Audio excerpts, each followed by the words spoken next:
All right, we're gonna do our usual Friday night stream here. Uh, yeah. I'm playing Flip Control tonight. I decided to pick Flip Control because I know people are tired of me streaming combo all the time, but at the same time, I feel like every single control deck in Goat format is super boring. Um, Even like the decks that I like Angel Chaos, I think are pretty like boring to watch and play, especially after you've like once you're playing your like 500th match with Chaos, like you get tired of it pretty quickly. Um, so yeah, so this flip control deck, it's kind of similar to like the flip control decks that I used to play, like I don't know, a couple of years ago in a few matches. Um, so the deck is like pretty standard, except for the part that isn't. I mean, it's probably the best way to put it. We got 16 monsters, 11 spells, 13 traps, which I think is like about the ratio that you want to go with. Um, Obviously, you want traps for Mask of Darkness, and you want spells for Magician of Faith, and then we'll obviously need monsters because you gotta, you gotta win somehow. Um, so yeah, I'll talk about some of the things. So for the monsters, uh, I'm not playing three of any flip. If I did play three of a flip, it would be the third mask. Um, and you could consider playing like the third Mask of Darkness over the one Mimic. Um, but like I'm not playing three Dekochi because I don't like if I like cross out my opponent's Dekochi and then I have to banish three of my own. We got BLS, five lights and 10 darks, so I think our BLS counts are fine. For the spells, pretty standard stuff other than the one main deck Mind Control. Again, I kind of do like to play the 11 spells for Magician of Faith. I think Mind Control is. I think it's a reasonable one of. Obviously, people play like a lot of Chaos decks that Mind Control is good against. And for the decks that like Mind Control isn't good against, we can always side out like Mind Control for Smashing Ground. That's fine. So yeah, it's like this main deck Mind Control. A year or 2 years ago, this used to be like a main deck Smashing Ground, but between the two of the cards, I feel like Mind Control is better in the main, and Mind Control deals with a lot of the stuff this deck has problems with, like BLS. And obviously you just don't have a lot of ways to attack like your opponent's flips, so Mind Control kind of helps with that. And then yeah, like traps are. I mean, most of the traps are pretty standard. Some people play like a lot more traps. Some people will go like more hardcore with this deck and play like three Sakuretsu, three widespread. I'm going a little different direction. For me, it's like I kind of think of this deck as being like kind of like goat control, but without like metamorphosis. That might sound kind of weird, but that's like kind of how the deck looks, right? It's like, oh, we've got our sort of standard goat control cards, Faith, Merchant, Dekochi, Tsukiyomi, whatever. We're just leaning more into the flips instead of into the metas. So yeah, that's kind of why the traps look normal. Um, Compulsory evacuation device, I don't think is nearly as good as it used to be. When I say used to be, again, I'm referring to like I don't know, 1.5, 2 years ago. Um, Mainly because like people don't really play Thousand Eyes as much anymore, and Metamorphosis in general. And like obviously compulsory evacuation device, great card to answer Thousand Eyes. But it does some other stuff that we like in this deck. It protects our flips. It protects our BLS. Um, I mean that's it mainly.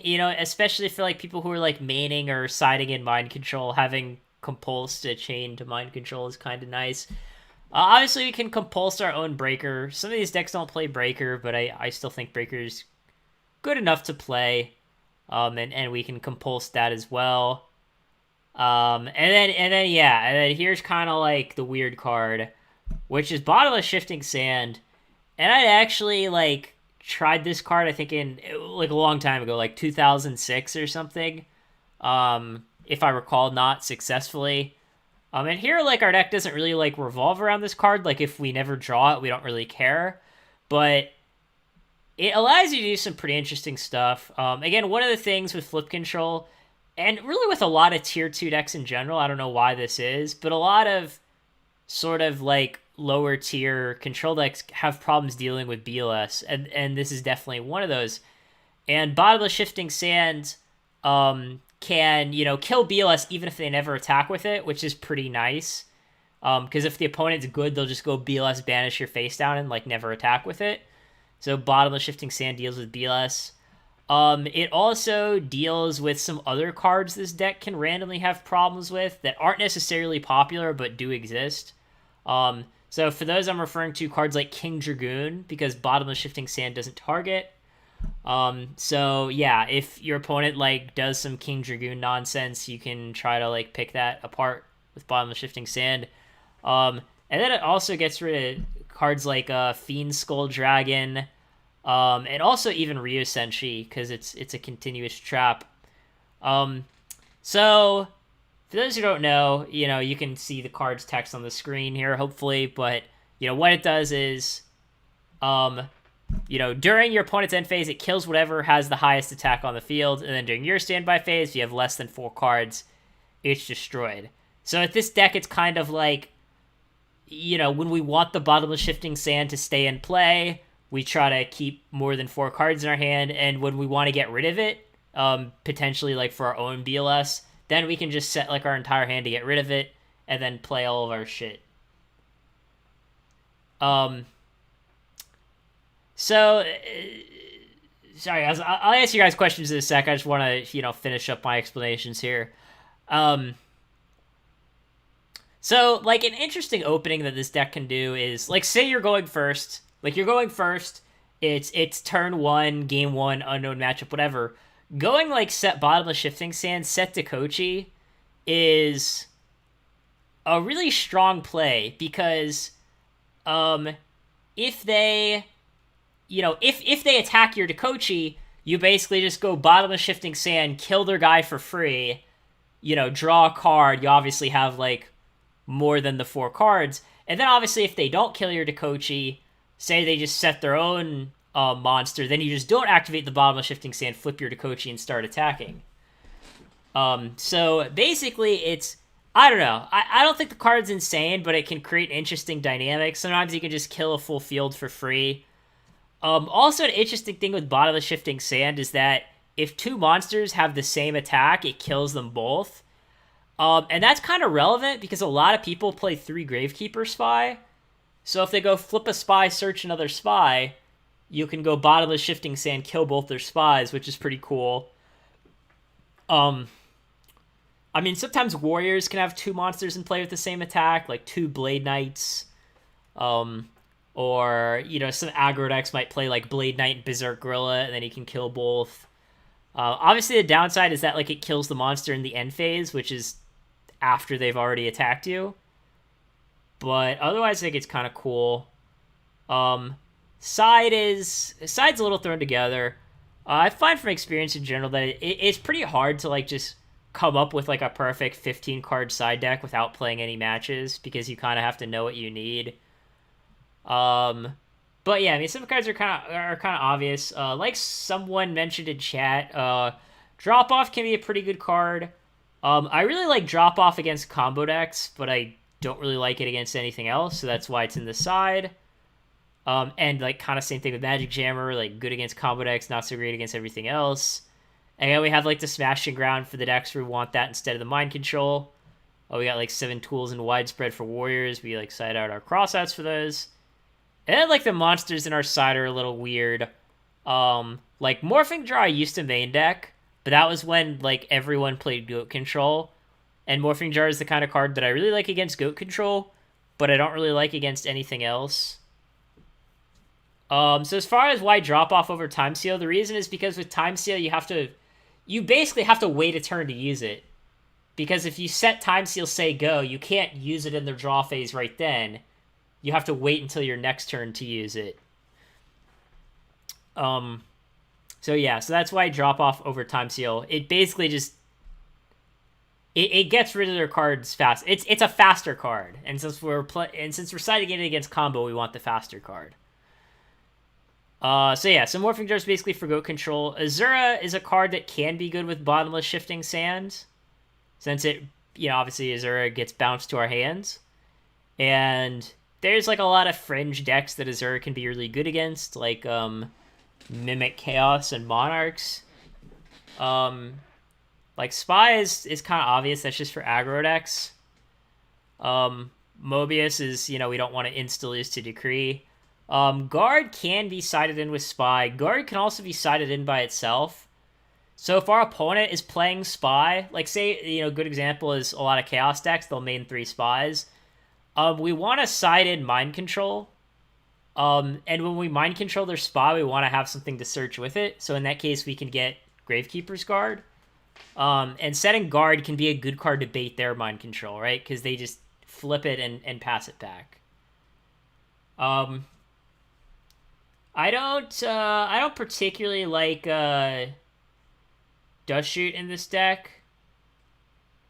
It can be good with Bottomless Shifting Sand, because if Bottomless Shifting Sand's in play, they might just not play any of their monsters, and then we can Dust Shoot them back.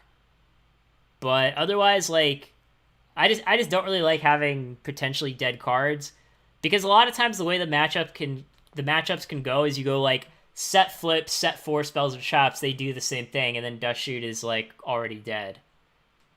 What other questions people have? Not playing in Rise of Edison tomorrow.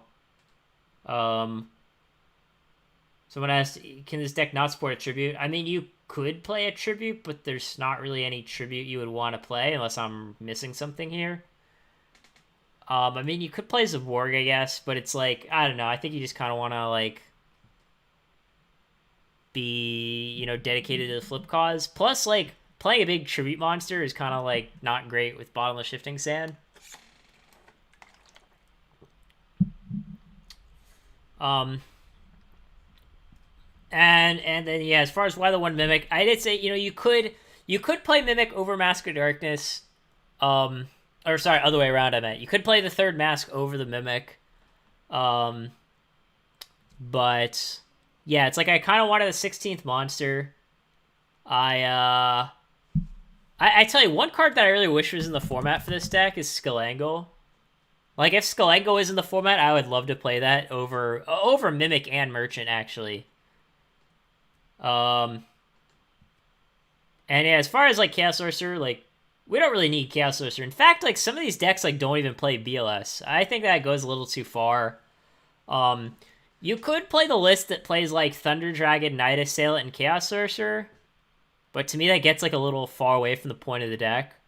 Although the cool thing about Thunder Dragon, if we went along this lines, is that Thunder Dragon gives us an extra card in our hand and makes the Bottomless Shifting Sand more live.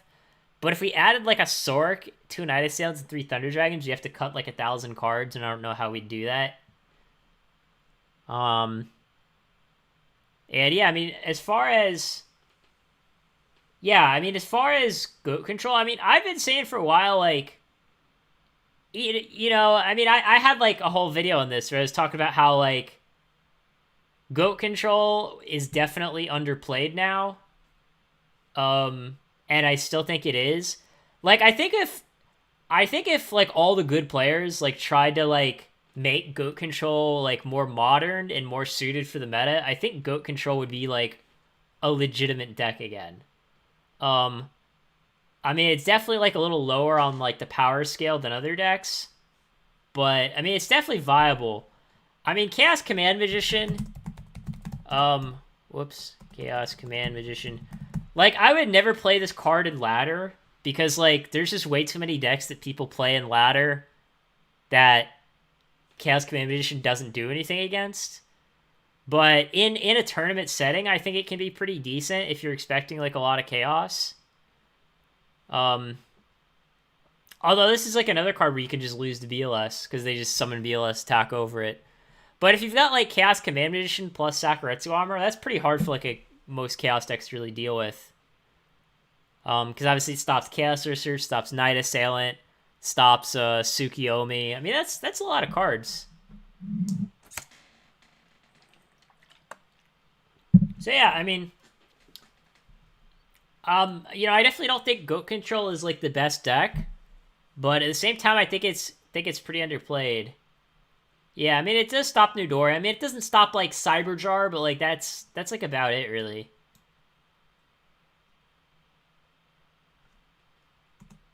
Yeah, I mean it's pretty hard to just always have Saku when they have Beelus though. And to be honest, like me and Geist D were we were on like the one solemn, idea for goat control, which I still think is pretty good.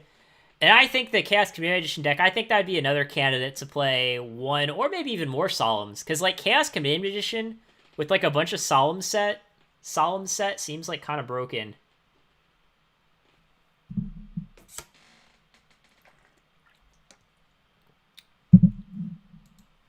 I don't know. I mean, they can just wait until they have like Heavy Storm BLS or something like that. That was why I was saying like Solemn might help in that kind of deck. But there's no reason to play Chaos Command Magician in this deck, because this is definitely a deck where you just don't care about Chaos Sorcerer. Like, we just kill all their Chaos monsters for free.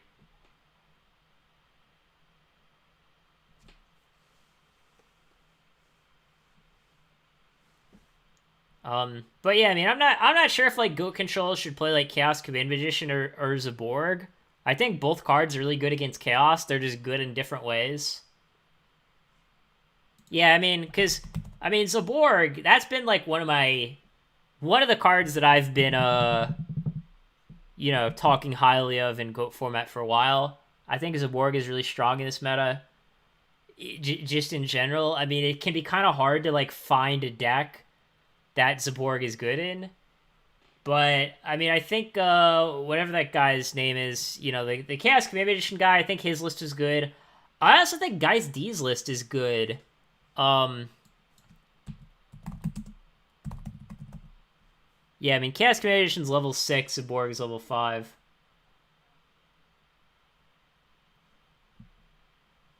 So yeah, I'm just gonna play a match here.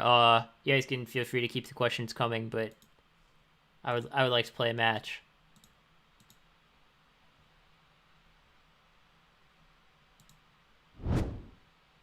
Steven, I have no idea what you're asking about. Would you rather top an event or get top? That seems like the same thing to me, if I'm not mistaken.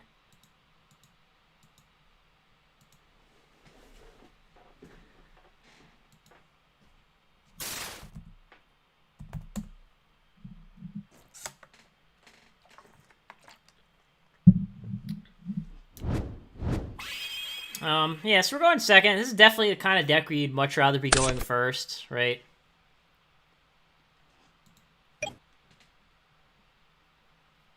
Oh, the Liquid Duo. Not off to the best start. I don't know. Duo doesn't matter that much, I guess. Hitting Solemn's pretty good, though.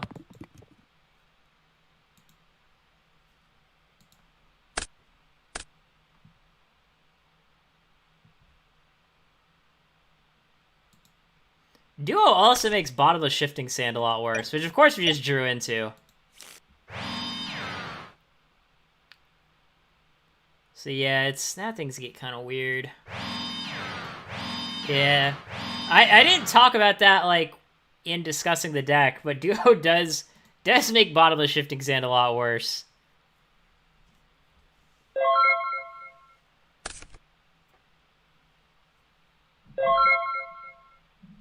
And, like, the audio is glitching here.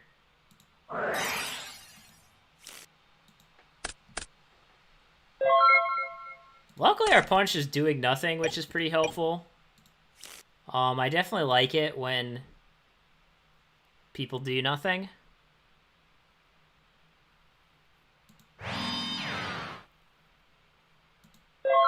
This deck is a lot different than Pac-Man. It's probably just the best way to put it. Man, Duo, Cross Out, Greed. Yeah, I mean, Pac-Man is like, far more dedicated, I guess. It's more synergy based. It's sort of more on a, singular game plan.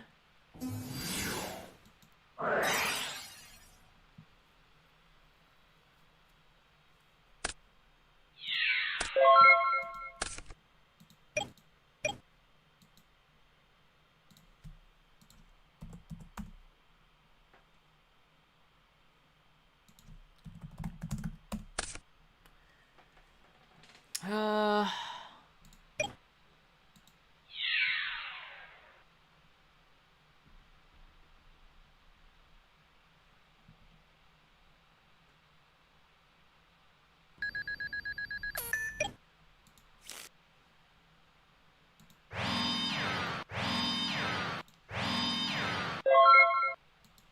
I don't know, maybe we'll push through here somehow. Oh, he's gonna end phase ring our guy. I guess maybe he has Heavy Storm. Luckily, he does not have Light in the Dark. Oh, he doesn't. This is pretty interesting. We also drew BLS, which is also pretty interesting. Yeah, I don't know what this guy's doing.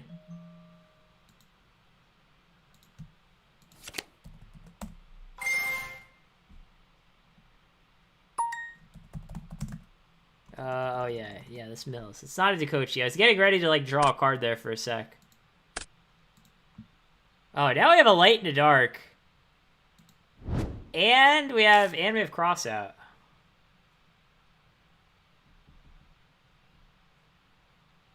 Yeah, it's perfect. We milled the Light and drew Crossout. I mean, I guess I'll just summon. See if he does anything. Oh, he main decks Bottomless Trap Hole. Okay.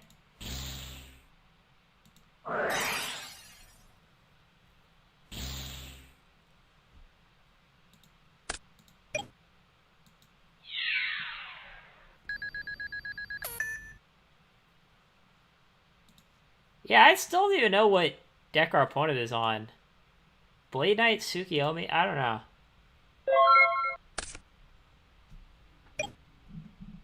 I mean, Lewis, you could play Go Control with a lot of traps. That's kind of what I was talking about before.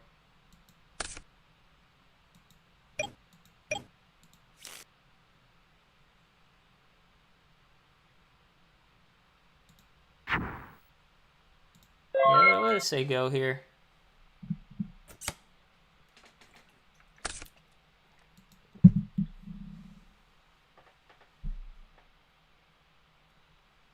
Yeah, I don't think Bottomless Trap Hole is very good main deck card right now. I mean, I guess it depends on what deck you're playing, but I don't know. I mean, Warriors are, I mean, they're popular, but they're not like that popular.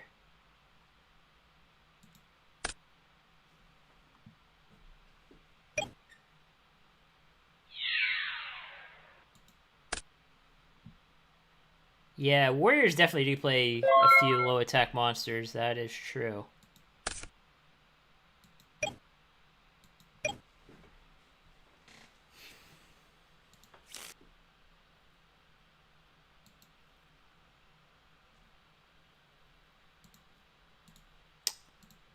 Do I really want to BLS this guy?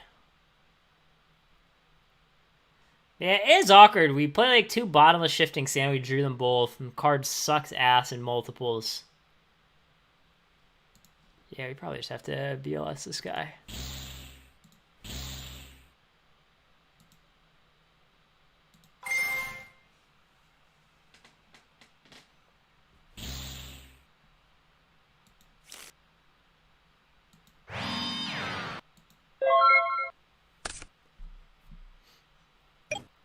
Snatch Steal would kind of suck. We used our Solemn, our Compulse, and our book. I was just saying go. Alright, I'll get my BLS Sakud. I'm fine with that. Yeah, I'm fine with that.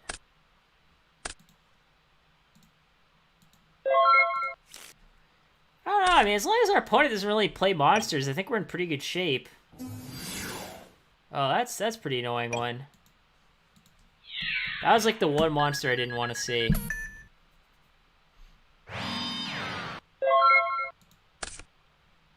Oh, this Graceful is extremely helpful. Well,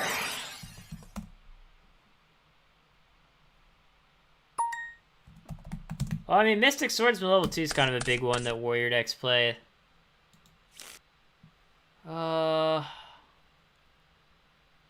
Alright, so definitely getting rid of bottomless shifting sands. Then it's a question of what else.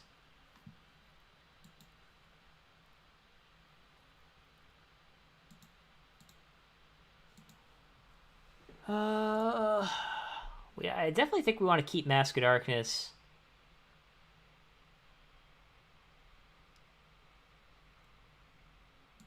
Yeah, I think let's get rid of both of the traps.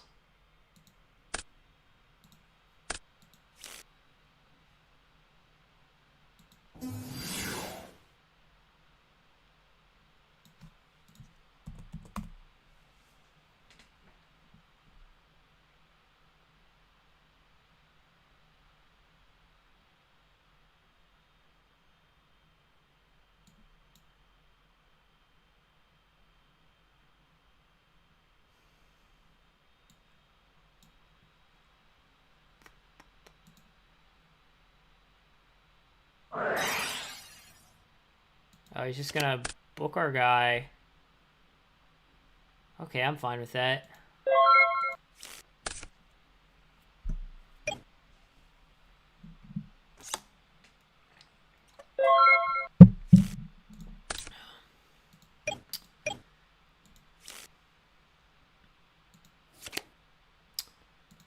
Alright, let's see what happens here. Let's see what happens here.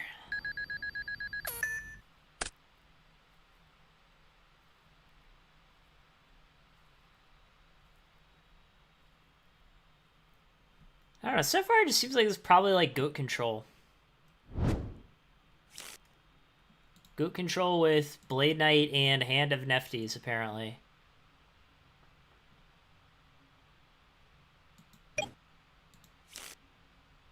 Yes, he's gonna end phase goats, and then Hand of Nephthys his guy. Sure, that's fine. Yeah, okay.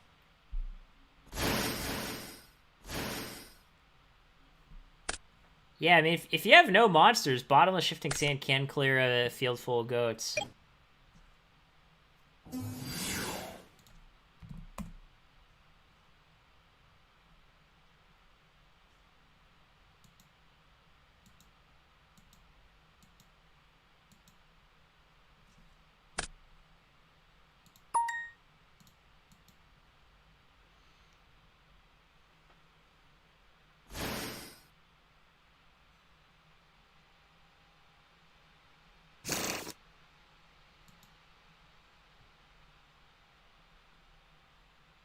I mean, Bottomless is good versus Sacred Phoenix.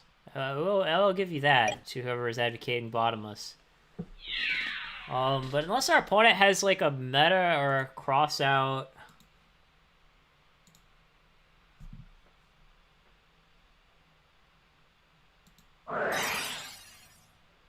then we should win here. Because, you know, the mask deals 24. And then the ring, or sorry, then mask gets back ring, and then that's game, assuming that, you know, it goes through. This guy doesn't have a light in the dark. Oh no, he has Sangit, I forgot.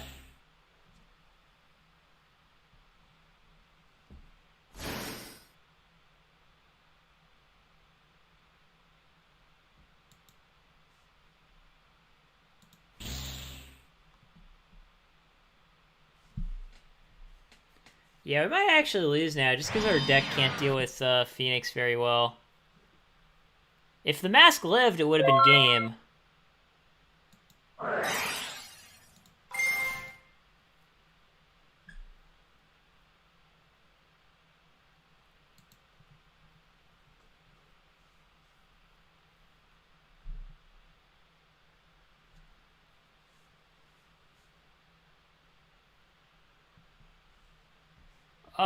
I mean, Derek, I don't have too much to show regarding the goat sim. I drew another mask, though. That's kind of lucky. Should I even attack? Yeah, probably. I should probably attack.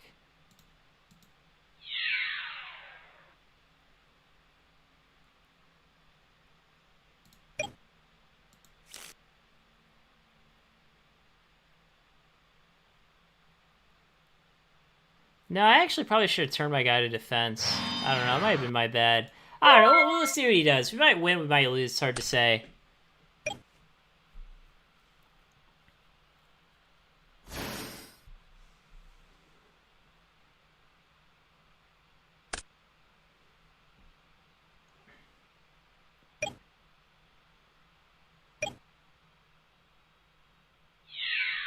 He's attacking the breaker.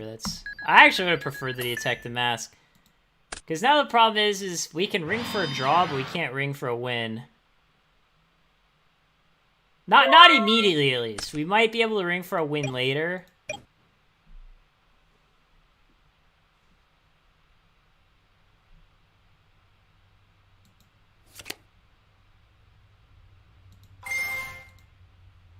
Oh, is there anything better than ring?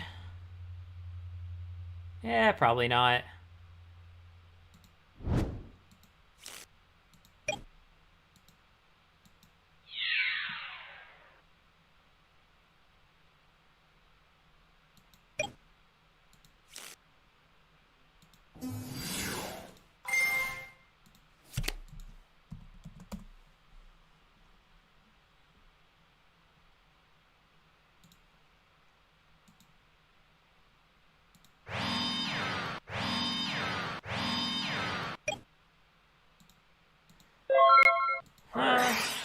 Oh, really? He main decks Decree? Are you kidding me? Oh my god.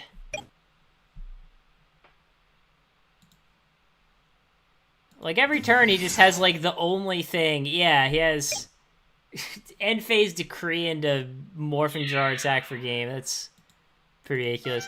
So, of course we decided to play a deck with 13 traps, and we end up against main deck Decree, because, you know, that's usually how my life goes. I mean, maybe it's only one Decree. If anything, that just makes me feel even worse if it's only one Decree. It's probably not 3 Decrees, but I don't know. Who knows, really? I mean, I'm pretty sure the world champion wasn't maining Decree, so I doubt it's exactly his deck.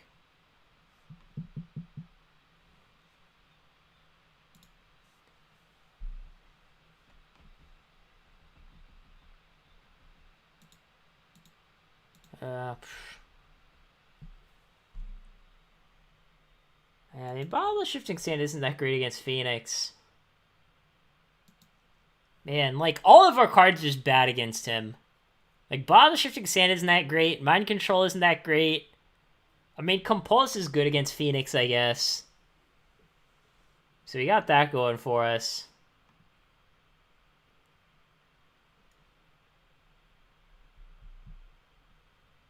I mean, siding in 7 tools to counter Decree is not a good strat. Oh, Gravekeeper's Guard is, like, probably okay. Because we can loop with Tsukiyomi and it bounces Phoenix. Yeah, I might just do something like this. Yeah, we're going to try this, see how it works out. We don't really have a lot to side in against him.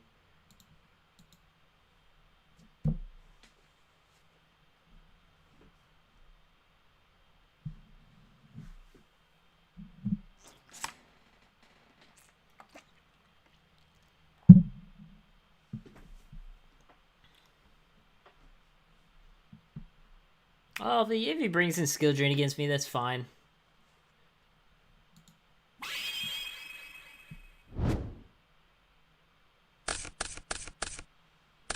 Yeah, Zero wouldn't have been a bad option. I'm not sure if it was better than, like, you know, whatever we side out for it, right?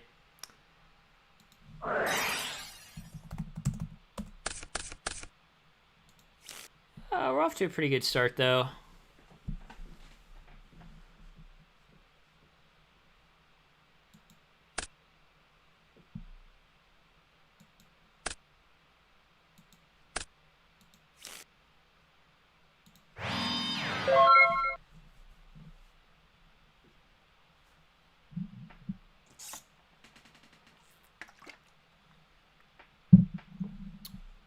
Yeah, I think our opponent will need a pretty good hand to beat us this game.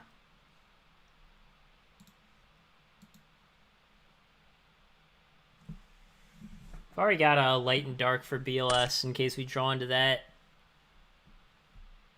If he cross outs our Faith, you know, we have the other Faith in our hands. Well, okay, he's got the one Blade Knight. I guess that's fine.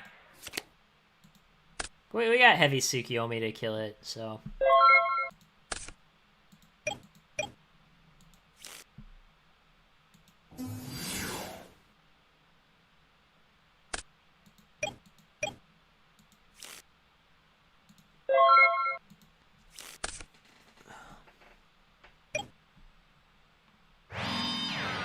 Okay, that's good. That's what we like to see.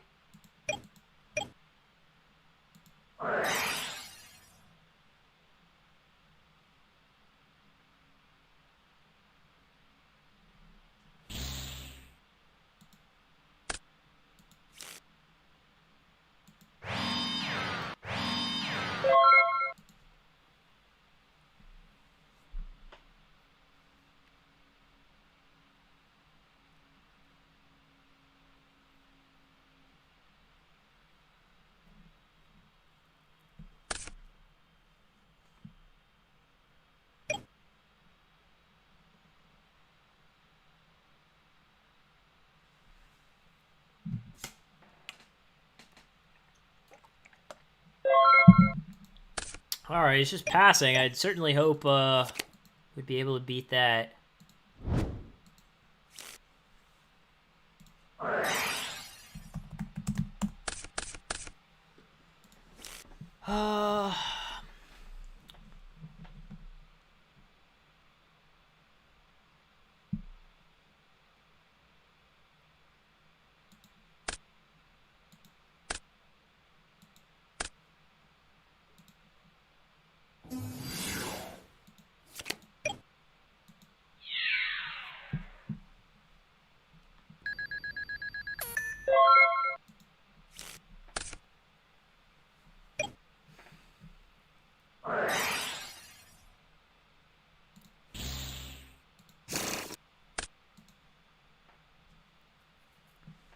So we get rid of all his faiths at least. That's kind of nice.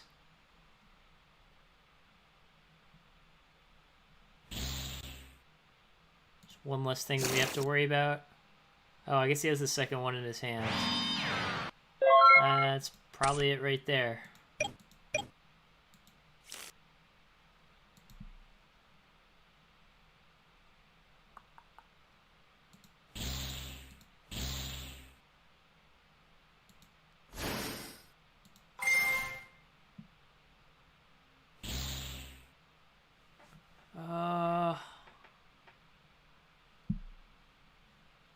So I already used one cross out. Yeah, I'm just gonna Tsukiyomi our BLS.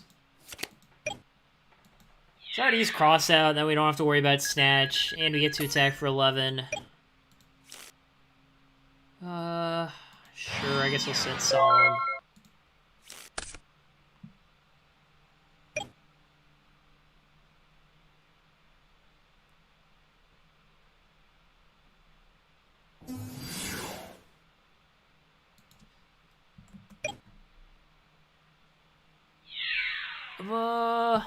Do we want to let him kill our guy? Yeah, I guess we will. I mean, he takes 9. And he has to discard a card, and we have Tsukiyomi to just kill his tribe for free. So I'm just fine with this. Oh, he's gonna brain and whatever. Same shit. It's basically the same thing as using tribe, except here he's paying 800.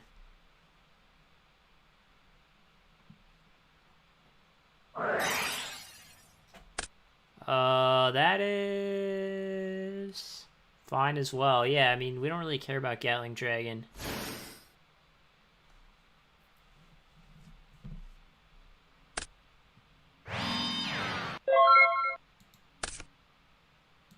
Bottle of Shifting Sand's pretty good draw.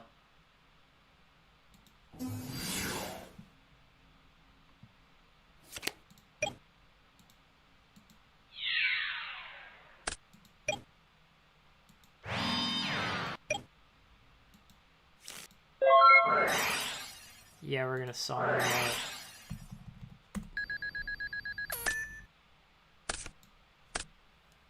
Oh, glad we got that out of the way, especially since we think that he only plays 1.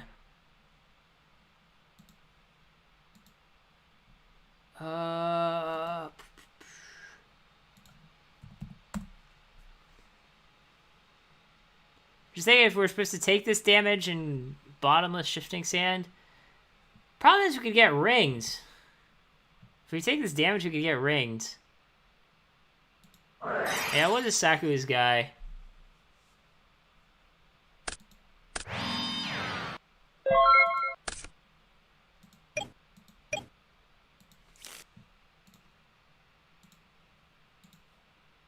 Yeah, I think we probably just want to go like mask for Solemn.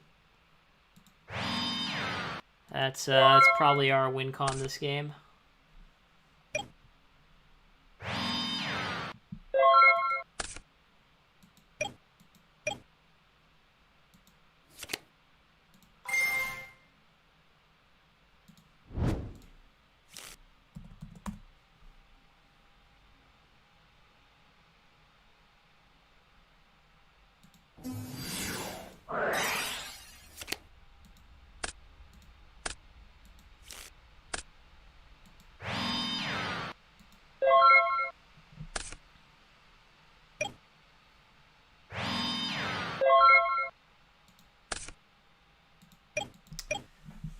Alright, well, I would think we're probably good now. I would hope. I mean, our opponent could still win, but we've definitely got a lot of good cards.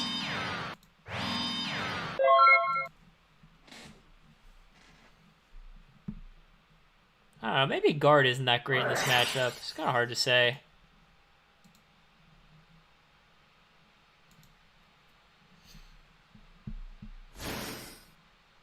Yeah, Blade Knight's fine.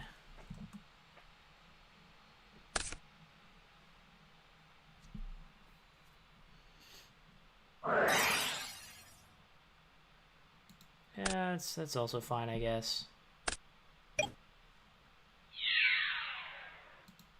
Yeah, but we'll just let our guy down. We have plenty of things we can do. We can Tsukiyomi his guy, we can snatch it. It's just kind of, you know, how we want to skin this cat.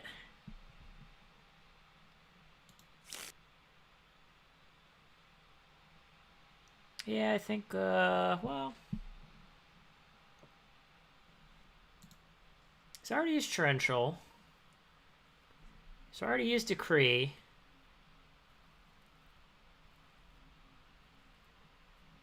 We could also just snatch and then Tsukiyomi the Blade Knight.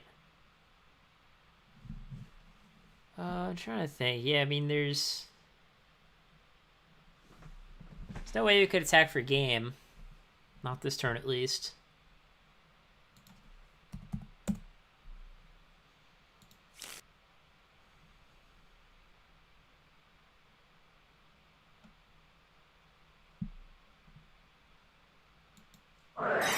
Yeah, we'll just snatch this guy.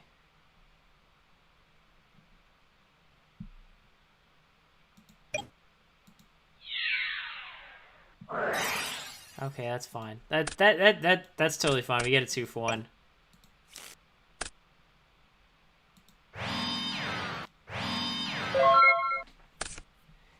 Yeah, the problem is it's like Snatch Mobius, it would have been a very hard read on Mirror Force because like everything else is chainable in his deck.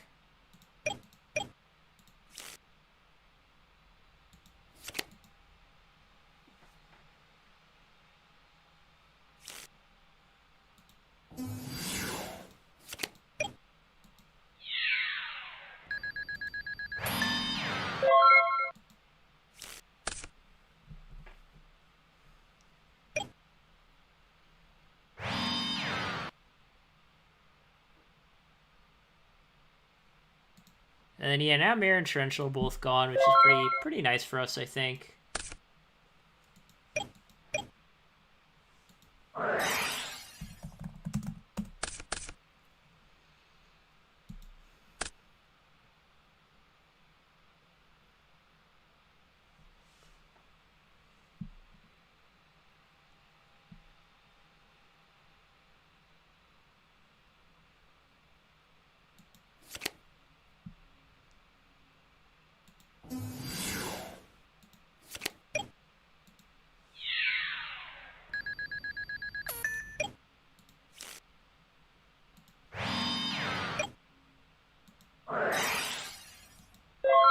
Apparently he boarded in another Decree, but it's fine. We have MST for it anyways.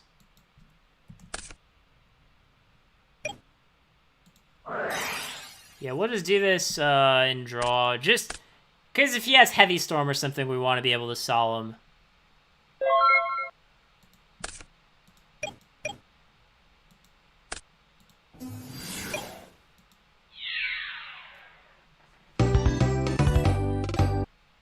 So we did see 2 Decrees. So I know he has at least 2 Decrees post side.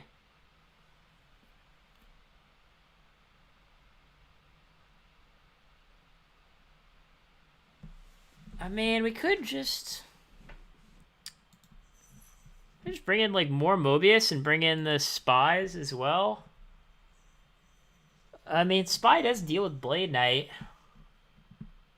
Can also just attack, I guess. I don't know. We could try something like this. Because, like, Mobius not only kills Decree, but it can also trade with Phoenix just by attacking.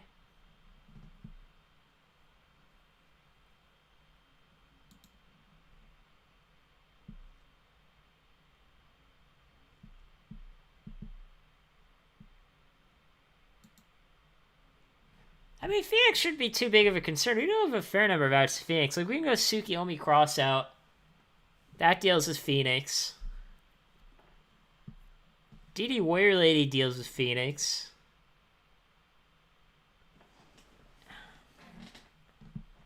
Yeah, I guess Torrential isn't super great against this deck. I also just don't like Mind Control. Like, Mind Control seems kind of ass. Because, like, you don't want to Mind Control a set Apprentice Magician or something like that. I don't know.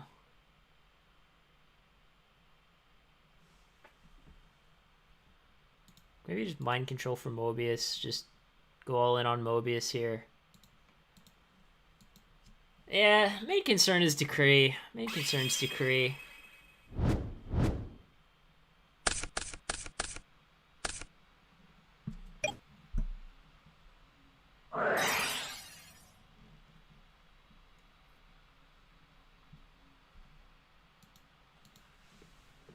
I doubt he sided out Goats. I mean, most people just... First of all, most people on Dueling Book don't side a lot in general, like in Rated. And usually what they do, they don't side out, like, one of their engine cards, even if it's not, like, good in the matchup. Yeah, this is rough. Our opponent's off to a pretty good start again. Brain Control is a pretty weird card for him, actually. Like, Brain Control is pretty bad against our deck. I don't know if it's mained or sided or what. I mean, I guess I get why he's playing it, because it's like, oh, I can go Brain Control hands and make a Sacred Phoenix or whatever. Yeah,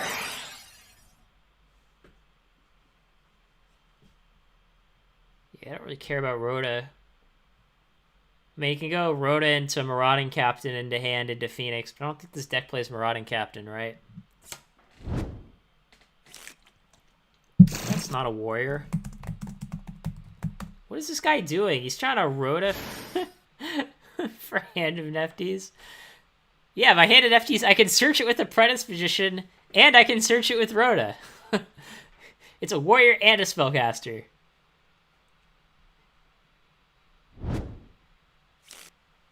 So yeah, he's getting the old Mystic level 2.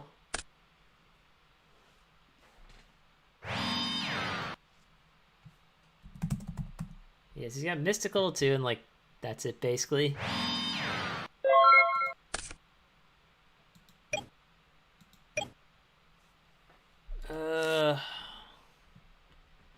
So we know for a fact he has Mystic level 2. In general, when you're our opponent here, you shouldn't Rhoda turn 1. Like, you should just save the Rhoda for next turn, because now we have this piece of information to work with. Hey, this guy has Mystic level 2. I might just still set the Dekochi anyways. I don't know. It depends, because we can go Sanguine Attack, which is pretty good. We could go just set Dekochi. And the nice thing is we have Book, right? So it's like, even if he has Decree, we can book the Mystic and kind of be fine.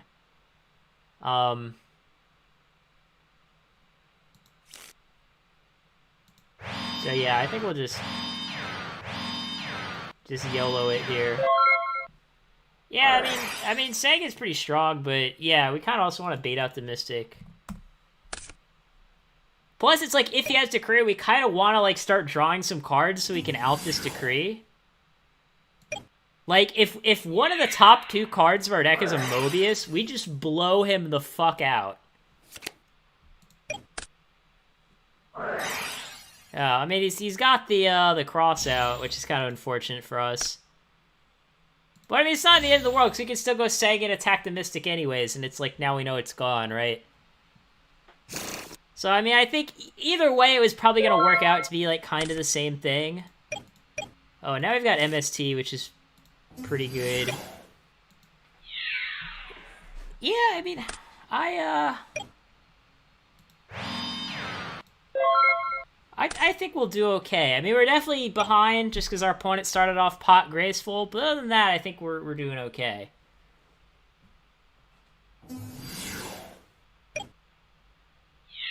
And yeah, this is fine. We'll just take the 6. Search, I don't know, any random flip, I guess.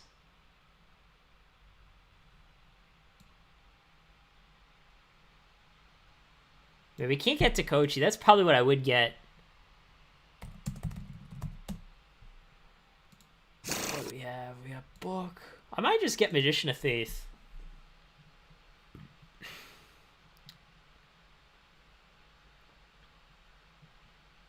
Yeah, because we could just keep getting back MST with Faith, then have outs for Decrees for days.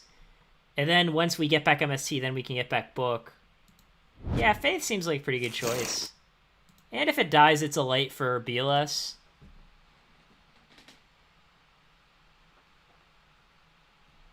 I think Faith is better than Merchant. Although, I mean, it's close, but...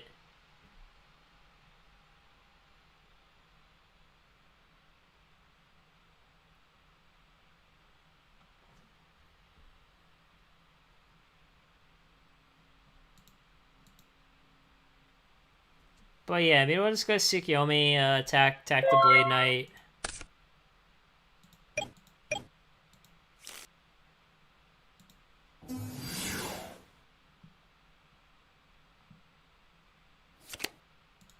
And I mean, he did go -1 with his Blade Knight, so we got that going for us, I suppose. Yeah, I mean, we'll just say go. I mean, we've got 6 cards to our opponent's 7. You know, he went first. If he sets a monster here, that could be a little problematic.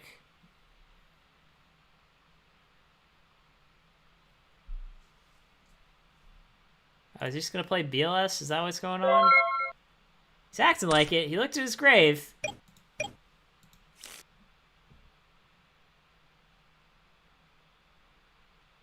I mean, I'm still going to set Faith anyway. I mean, I don't know what else I'm supposed to do.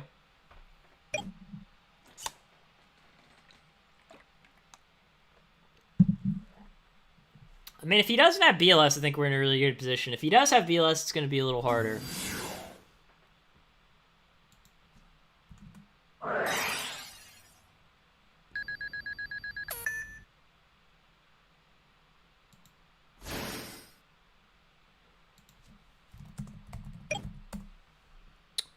I was thinking if we should MST the pre.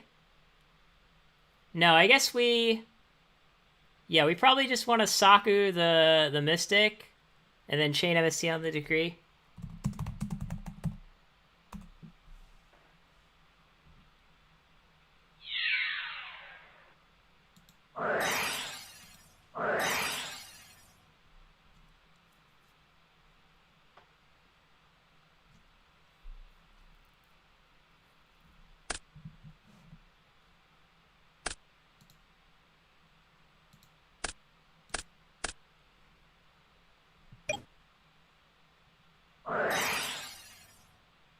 That's...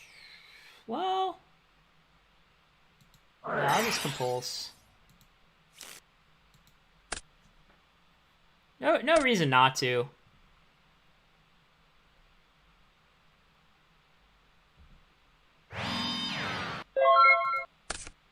Oh man, I'm such a sicko. Heavy Storm was like the best possible draw here.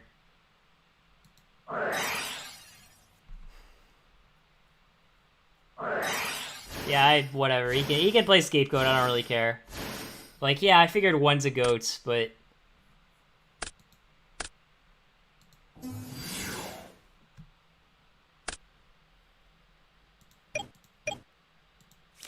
if he has Hand of Nephthys, though, we could still be in trouble. I mean, we are up. I mean, I don't know. We're kind of even on cards. We're basically even on cards. No, I guess we're a little up. If we don't count the goats, we're a little up. Yeah, I don't really care about this Blade Knight.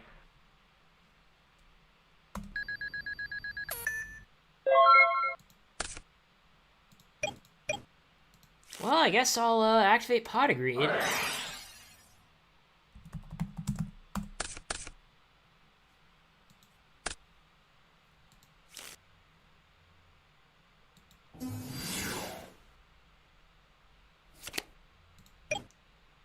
And it's so sick, 'cause even if he Mirror Forces or Tsukiyomi, we just get to Torrential when he... Yeah, we just get to Torrential when he flips up the Blade Knight next turn. I mean, unless he just draws heavy off the top.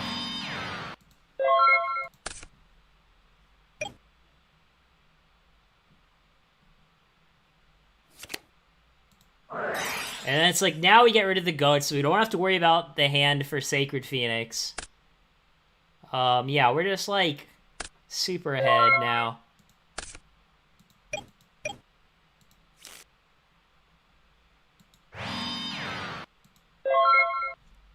Yeah, I think this game's pretty over. I don't even know if I care about Azura. I might just let it go through. Yeah, I'm just gonna let it go through.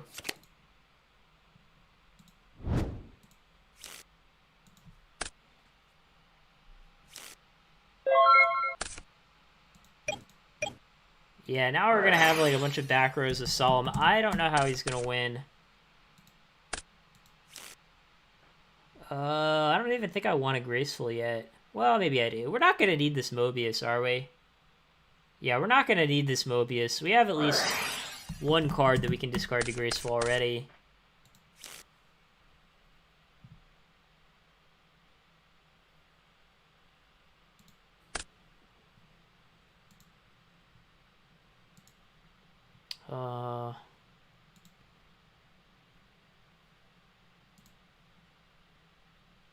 We probably don't need a Book of Moon.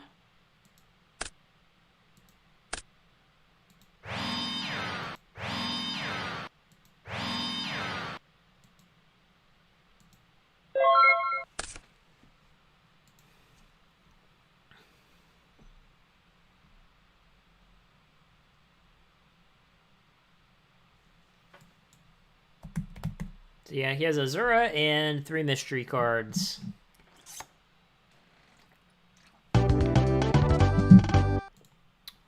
Well, we managed to win the match, in spite of our opponent drawing extremely well game 1. Later in the game, really. Well, no, actually kind of the whole game. And yeah, I mean, he had main deck Decree and side deck Decree, and we were still fine. So let's give it another shot here. And yeah, indoors you can use Soul Exchange for hand. That was the original Evan Vargas Soul Control combo. Was he played like Soul Exchange with hand and like the Stalos.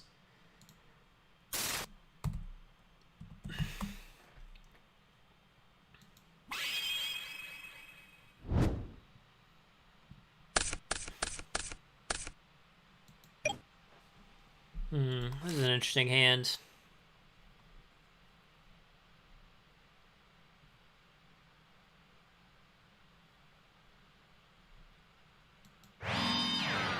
Oh, guy says ACP is king in chat. Hopefully he's not like stream sniping me.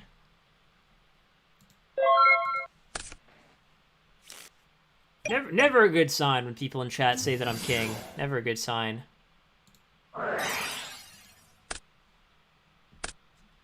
Come on, guys. No spoilers. If you know what my opponent's playing, don't tell me. I wanna win legitimately here. Legit wins only. No cheats.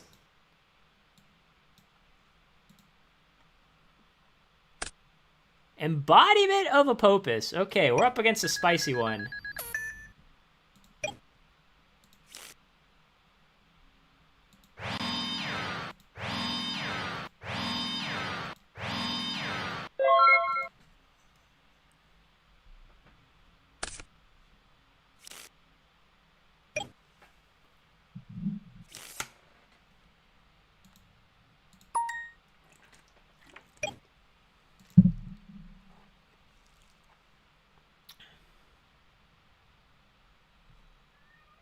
Alright, this guy is high rank. He's high rank, but for some reason he's playing Embodiment of Apopus. I don't even think I care about this Cold Wave. Like, I could solve it, but I don't see a reason to. Like, okay, he can... Like, what's he gonna Stein for? Like, what? Why would I even... You know what I mean?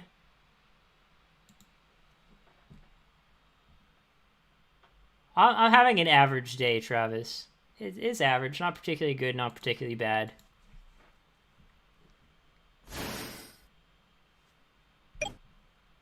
Yeah, that's fine. For some reason, he doesn't want to pay 5,000 though. Man, how good would Stein be if he just didn't have to pay 5,000?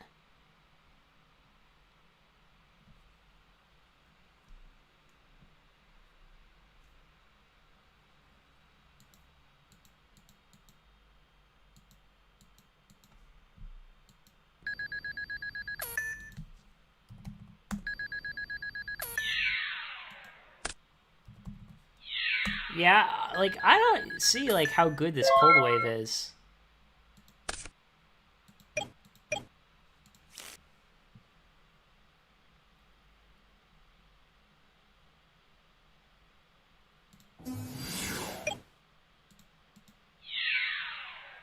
I mean, we got, like, multiple access King Dragoon, so I think we're fine.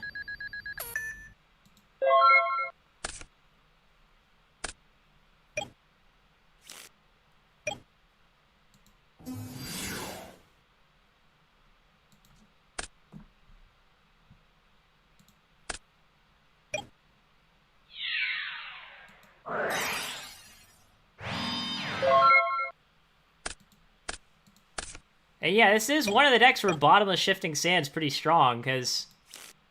Realize how sick it is if your opponent activates Cold Wave and you chain Bottomless Shifting Sand. It's actually pretty disgusting. I didn't have it that time, but, you know, if I did, it would... Sorry. Yeah, we're just gonna Solemn for game. Yeah, I'm like, yeah, winning the game is better than going +1, generally speaking. Yeah, it's funny, because, like, even though we're playing, like, a shit ton of chops, I actually think Cold Wave is, like, not that good against us.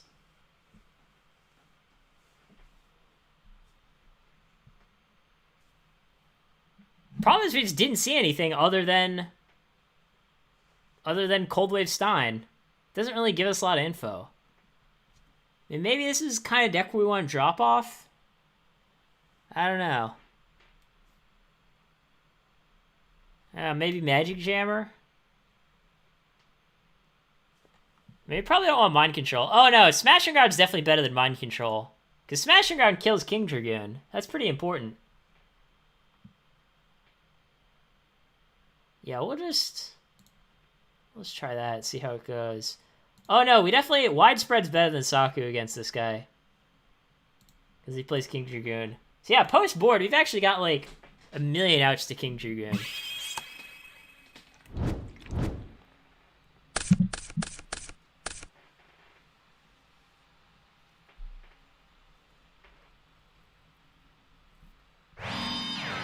This hand is not amazing. Not amazing would be one way to put it.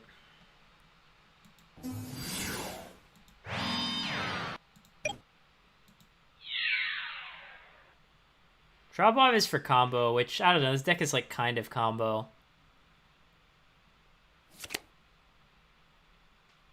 Yeah, we definitely want to banish that guy.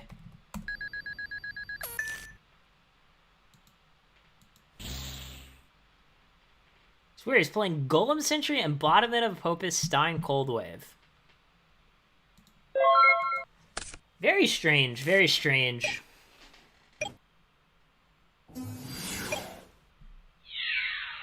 Yeah, DD Assailant is fine, I think.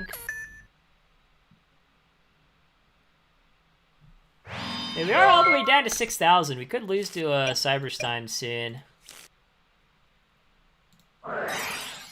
We'll see how the snatch goes.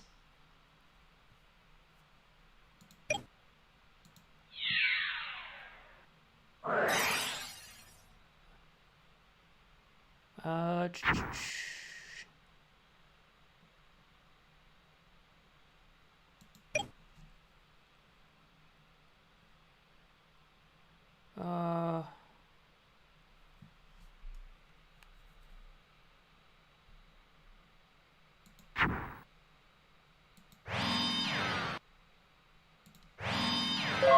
yeah, I want to mill some stuff for our BLS.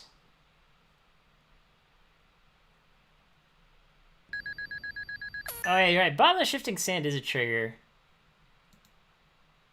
I'd have to read what Cold Wave says. Can't. I don't know. I'd have to read what Cold Wave says.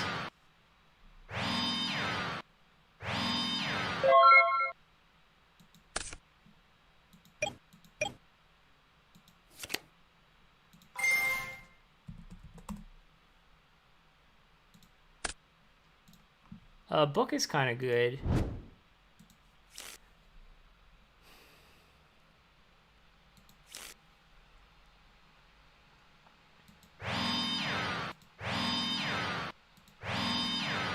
Yeah, and realize here he can't set a spell or trap because the Bottomist does, in this format, it does take up a spell or trap zone.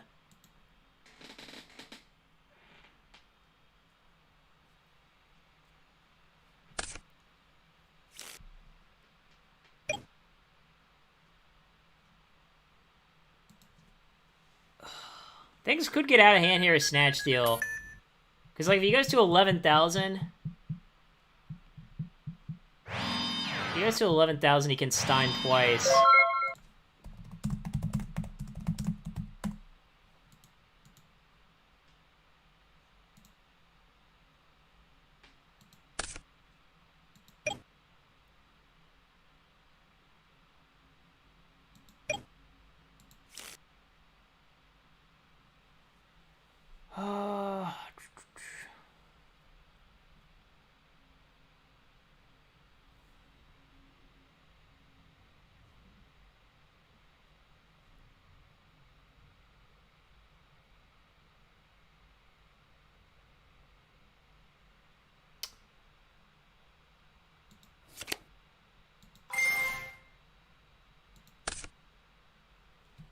Oh, the Bottomless Shifting Sand is probably going to be helpful.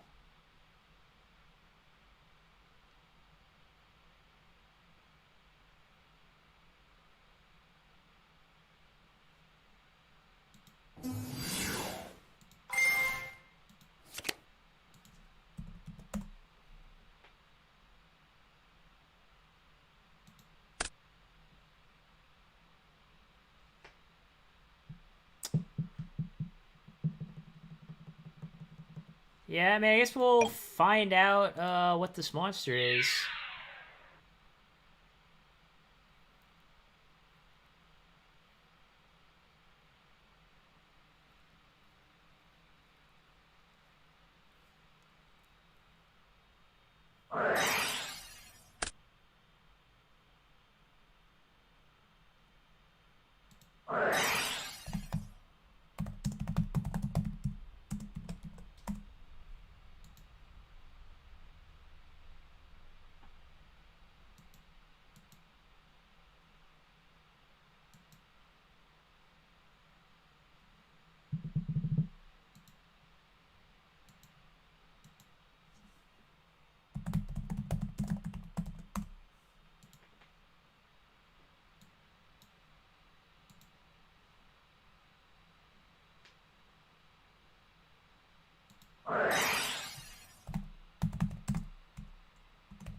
actually probably should have just not booked Merchant. I should have probably just let it go to the grave and BLS'd him. I think I probably just played this entirely wrong.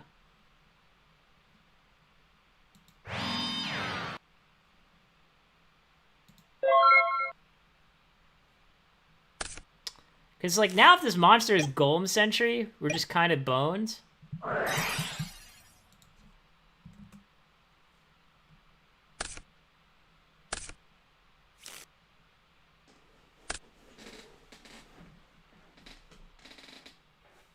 I mean, we're doing okay in terms of card advantage. I just don't really like our position here too much.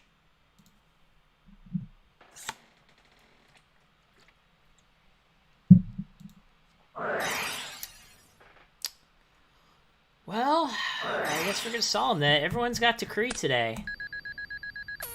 Everyone's got Decree.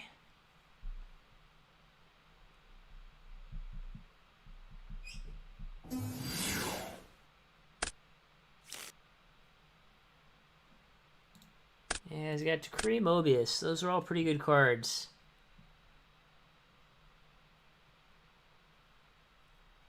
Am I just dead yet?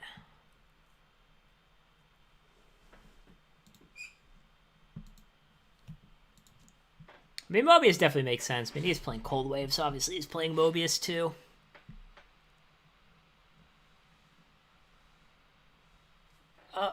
Yeah, that is a little weird. Decree with Embodiment.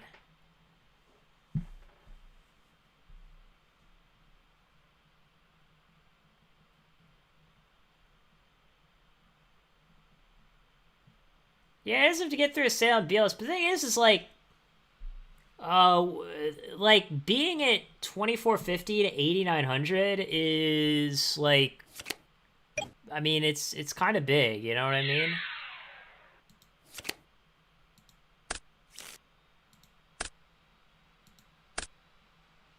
Oh, well, at least we got Pot Agreed.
Yeah, maybe we'll just ride BLS to victory. I mean, it certainly happened before.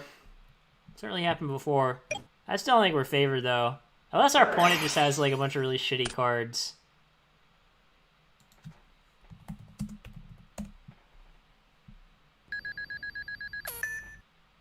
I probably... Yeah, I think I just have to Solemn this, to be honest.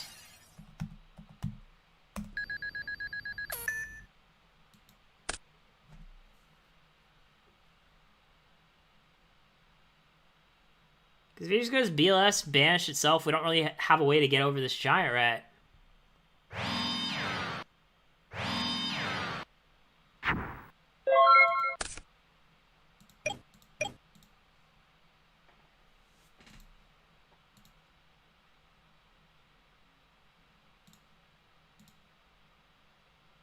Hopefully this guy just has, like, pre and call with no monsters in his grave.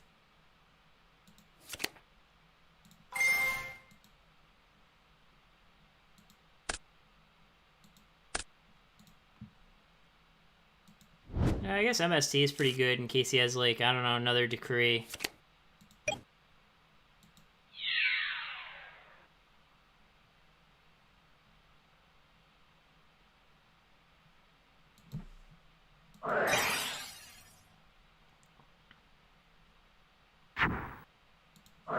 Yeah, we'll just kill this, I guess. I don't know. Maybe I shouldn't have.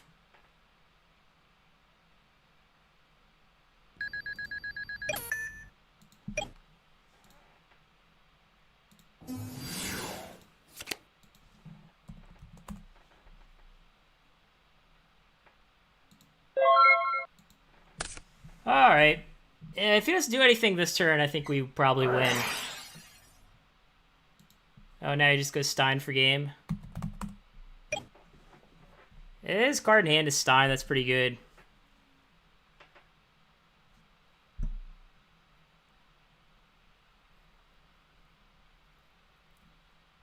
Yeah, if he had Snatch, I think he would have just used it last turn.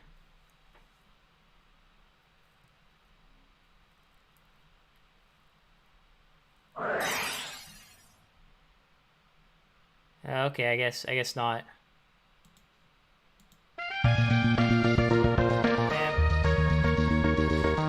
It's a pretty strange play, because like he didn't snatch the turn before. I guess he was worried about getting Solemns.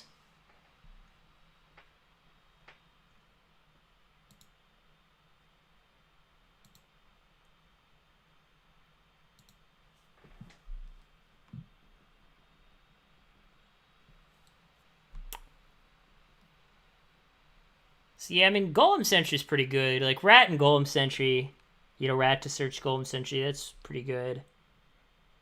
He's playing Decree. He's playing Decree and Embodiment. Mobius has to be pretty good against that.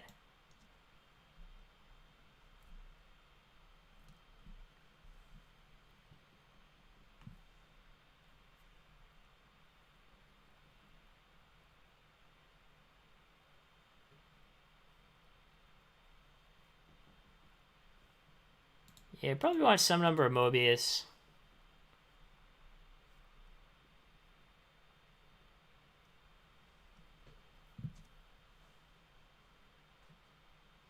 No, I mean I punted that game, to be honest. I should have just probably not MST'd the embodiment, because he wasn't really gonna do anything with it, right? Like he could attack our merchant, but we don't really care because we're gonna Tsukiyomi at main phase 2. I just got greedy by using MST on the embodiment. So it's like really we should have just won that game. I don't think guard's that good, to be honest. Guys, I mean, it doesn't stop King Dragoon. I mean, if we set it first, like, it can stop Golem Sentry, but then he can just set it again. I don't know. I don't think guard really does anything. Yeah, I was thinking about just going, like, Spy Mobius. Because he also plays DD Assailant. Spy's pretty good against that.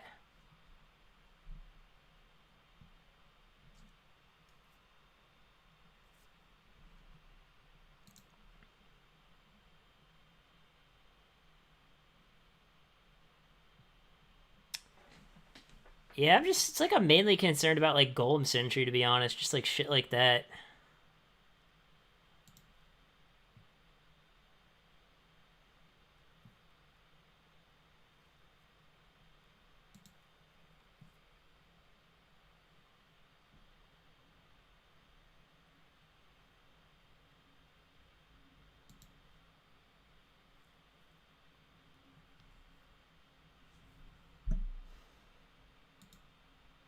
Yeah, let's try this. Go down to, like, 11 traps.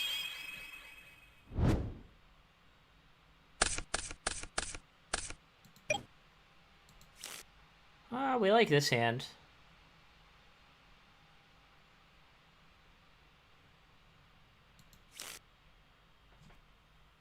I mean, his hand kind of loses to Cold Wave Stein.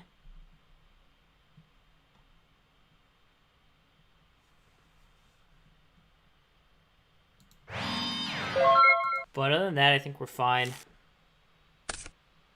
I mean, it doesn't necessarily, like, super lose to Cold Wave Stein.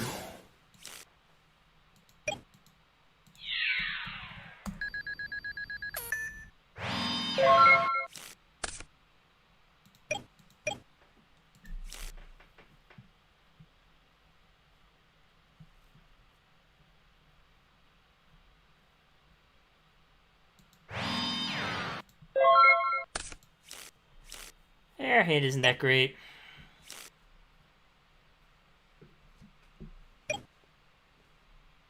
Our hand's not bad in general, but it's not particularly good against this kind of deck. On the plus side, at least we know this guy isn't stream sniping us, because if he was stream sniping us, he definitely wouldn't have mind-conned our Tsukiyomi. So, I don't know. That's a plus, right? That's a plus.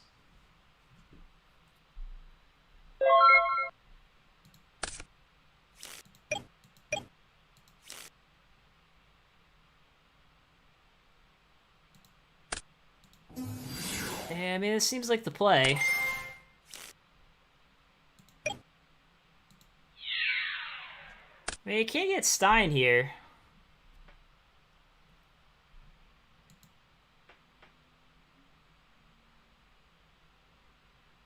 Why does this guy, like, never take damage or pay life for anything?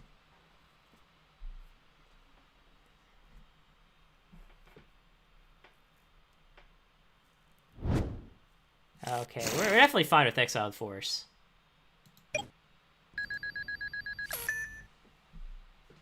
Yeah, we like seeing Exiled Force there.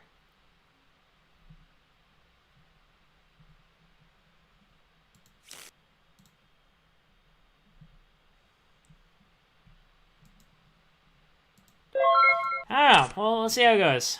I mean, problem with playing against these kind of decks is we definitely can just, like, die at any moment. Like, if he has Stein, Snatch... Oh. Heavy into Exile? That's it? Okay, yeah, Gigantus is fine. This is a strange deck. I thought he was gonna Stein us. Just, like, go Heavy, Stein, Snatch for game. I would have been like, God damn it. So yeah, Heavy's gone. Heavy's gone, which is pretty nice, actually. Because now you get to go Snatch Tsukiyomi, attack for 3,000. And now you know he can't Stein us, which is like one of the only things that we care about in this matchup. And I mean, if he kills the Gigantus, you know, we do lose our board, but I don't see how he's gonna do that.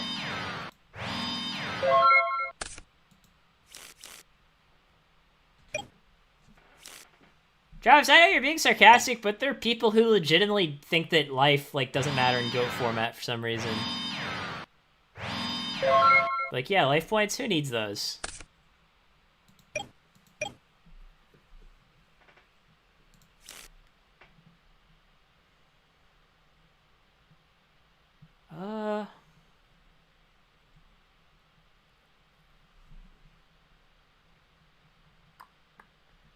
Well, we probably want to attack, especially if it's Golem Sentry.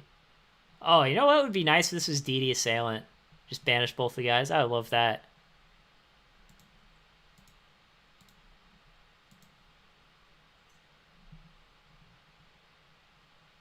Alright, just in case it's Morphing Jar, I'm gonna play my monster first. Because, I mean, Morphing Jar is an Earth, so I could definitely see him playing something like that.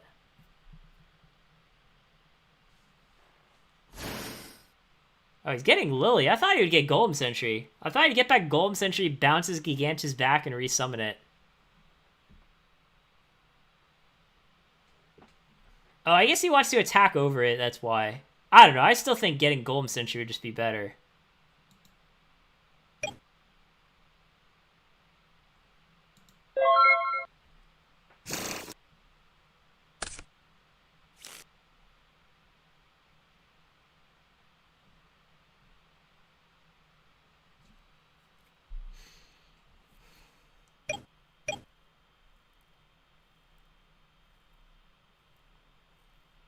You know what would be nice? If next turn we just drew our second Mobius. That would be wonderful, actually.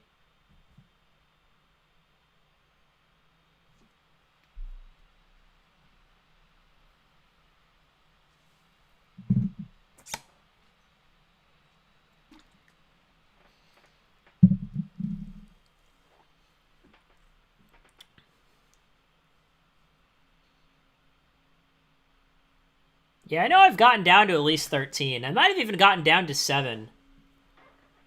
Because, like, actually in this deck, you know, if you go like Mask, Solemn, Tsukiyomi, you can just Solemn like 10 times in one game. So I think I legitimately have gone down to like 7 life points with this deck.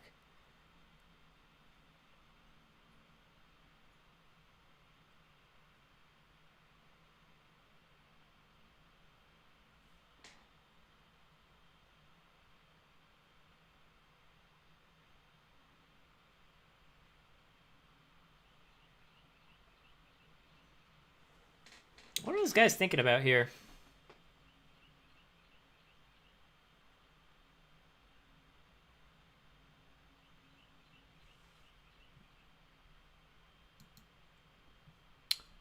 Maybe he has Cold Wave and he's thinking about whether he should use it or not.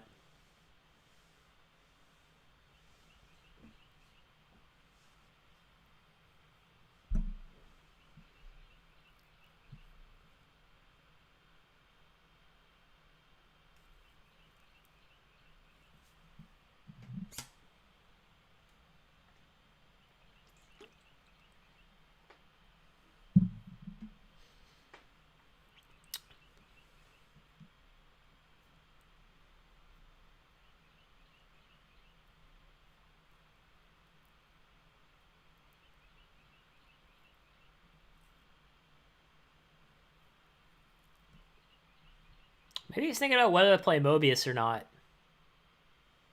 I don't know. There doesn't seem to be like a lot to think about other than something like that. Maybe he's got Embodiment of Apopus and he's trying to plan out how he's going to use it. I don't know.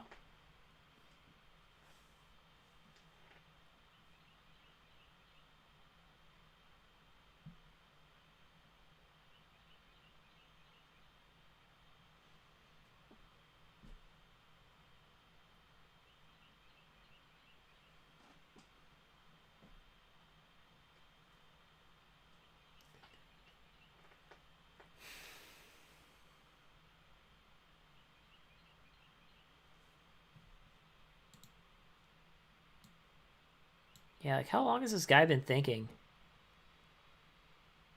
Yeah, he's been thinking like at least a minute. Yeah, like he's been thinking for like 2 minutes. He's pulling a Brandis. So he's gonna Decree.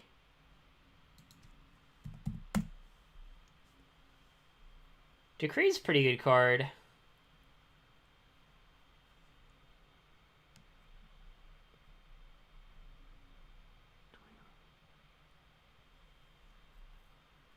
He's gonna go like Decree Mobius. Yeah, I'm just gonna let him Decree. What's worse can happen? Do I really want to solve this Decree? Do I really want to go down to 2050?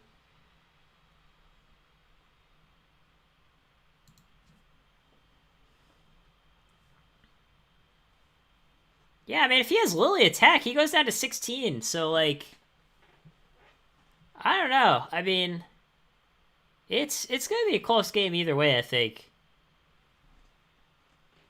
We would definitely like to draw something next turn that's not a trap, though. We got plenty of ways to deal with this board.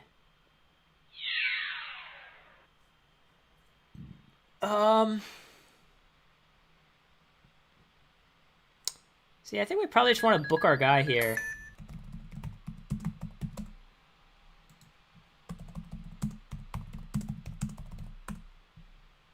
Because, like, we're going to lose all of our stuff anyway.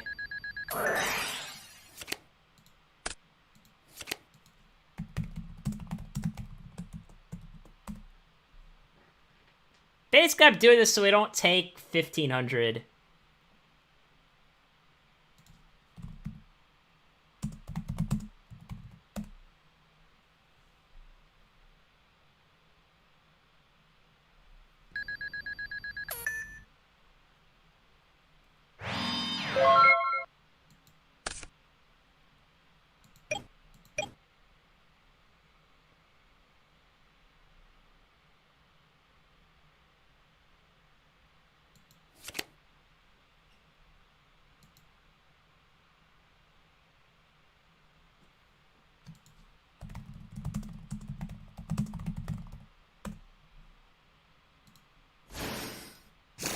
So if this monster is anything other than Giant Rat, he's just dead.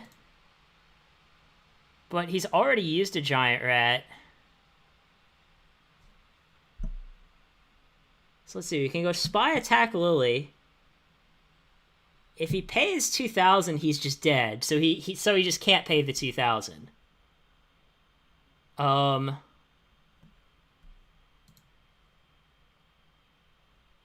So then he takes 4 plus 12, 8, goes to 21. Yeah,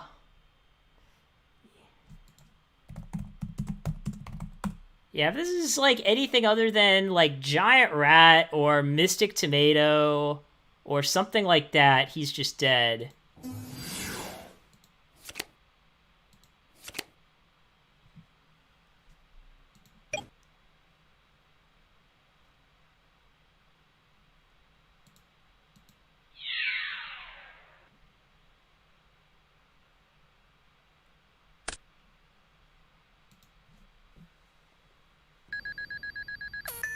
So he takes 8.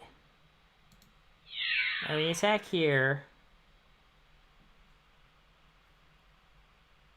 Okay, yeah, we win. And yeah, even game 2 we should have won. I just kind of punted. So if I didn't play badly, that would have effectively been a 3-0. Yeah, I mean, so far we haven't really been able to do anything sick with Bottomless Shifting Sand yet.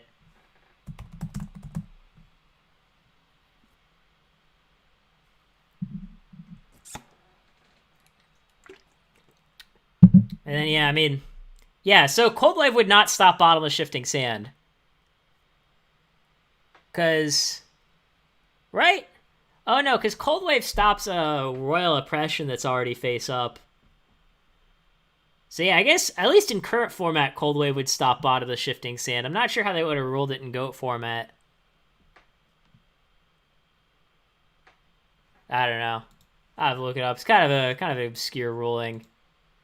It's not something that I know off the top of my head, to be honest. But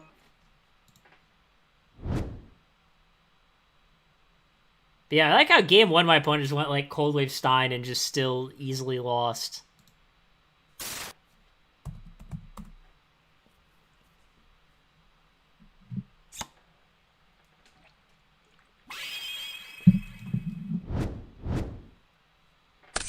Yeah, I mean, Cold Wave Mobius is a lot better than Cold Wave Stein, in my opinion. Because, like, game 1, his Cold Wave, like, basically did nothing. Even though he had Cyber Stein. Like, obviously, if you go Cold Wave Stein attack for game, then that's really good, but that's kind of different, right? Yeah, this guy opened Duo, too. Duo is actually so good against our deck. Oh, now he has Dust Shoot, too? Really? Is that the life that we're gonna be living here?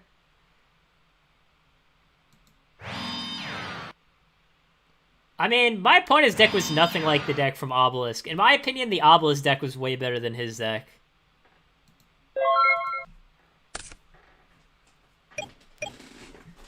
I mean, he had some interesting stuff going on in his deck. Yeah, we're just gonna Solemn this Exiled. Mostly because our hand is shit. Like, I can't just... Oh, man, he's got Call, really?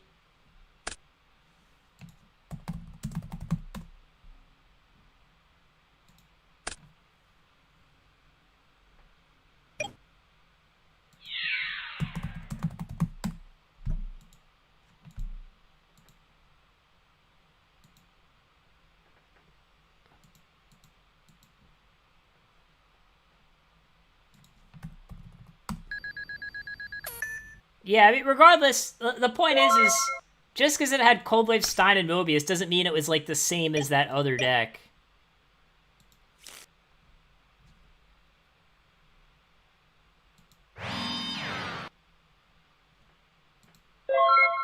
Yeah, well, let's hope our opponent has 0 ways to attack over 1,400. Oh, god damn it.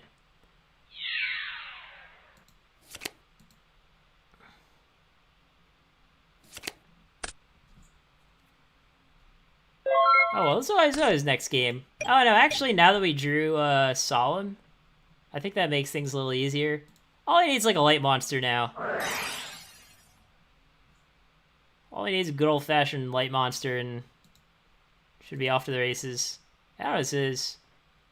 Because this deck could be goat control, or it could be, like, an aggro deck. We really don't know yet. But we'll probably find out. Oh, he got Sinister. Well, no, that still doesn't really answer the question. So yeah, we're down like 2 cards and 5,000 life. Yeah, it's gonna be hard. Oh, it's gonna be hard. Especially when we have to do this. I mean, at least we know that like one of the cards is Sinister. But now the problem is, well, the Sinister can block a hit every turn, and he can just gain 1,000 for free. And if he draws Ring at any point, we've already used 2 Solemns, and we'll just die. Hopefully this Breaker gets us back in the game, but... Okay, that's fine, actually.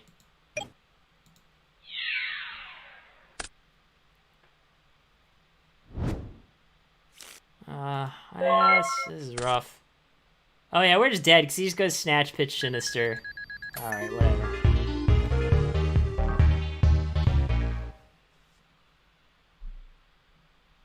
I don't know the most obscure card I've ever played in a GOAT deck. Because the problem is if I play a card that's obscure and it works, then other people will start playing it, and then it's not obscure anymore. Like, almost every card was obscure at one point. I mean, at one point, like, Library, you know, Royal Magical Library, that was an obscure card in GOAT format, but obviously it's not anymore.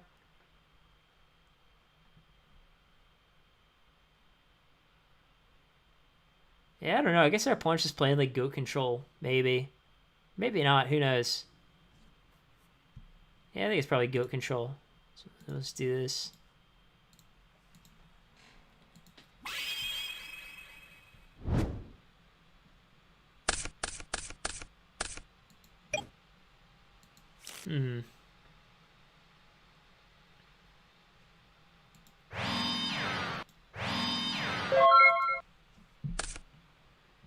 Yeah, I mean, I would consider Heavy Slump that obscure. I mean, it is obscure, but it's not, like, really obscure. You know what I mean? Like, if someone says, oh, I've never heard of Heavy Slump before, you're probably thinking, oh, that person doesn't really know what they're doing.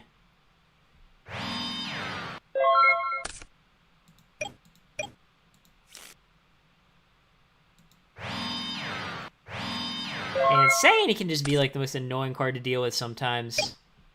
I mean, not in this scenario, because we have Dekochi set, but, you know, otherwise it kind of can be.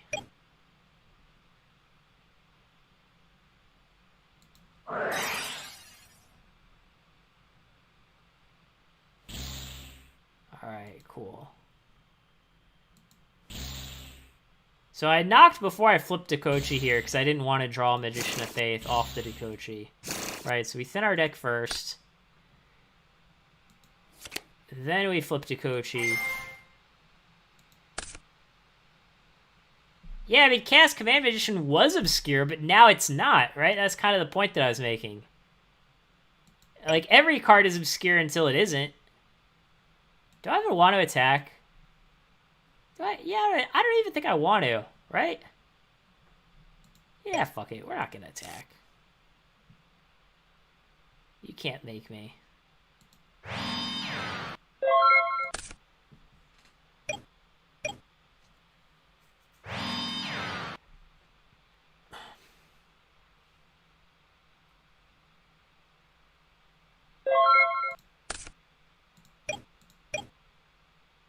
Alright, Sakura's a good draw.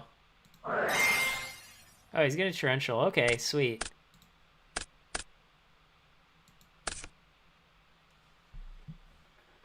Yeah, they draw Graceful, but I don't think I want to use it yet. I don't know, Pot of Greed's a pretty obscure card. People always ask me what it does. Like, yeah, Pot of Greed, what does that card do? Never heard of that one.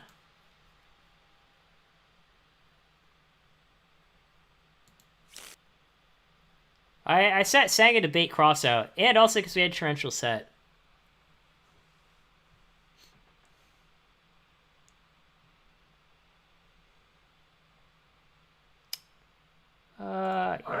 What was graceful? Main things I kind of want to draw compulse off the graceful.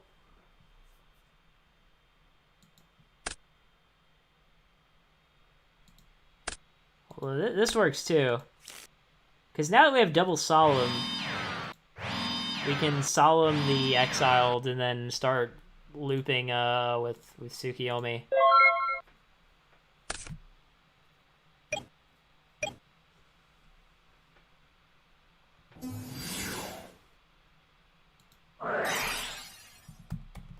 Be kind of annoying if you just had like call again. Man, he has call again, really? Yeah, we're just gonna solve that too.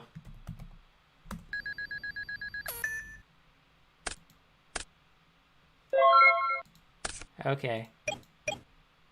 Luckily we're fine.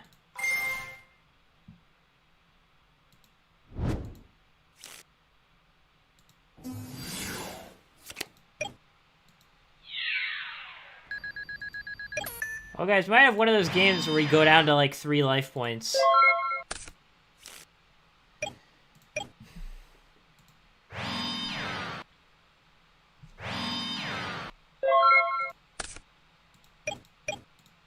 Yeah, Torrential's gone.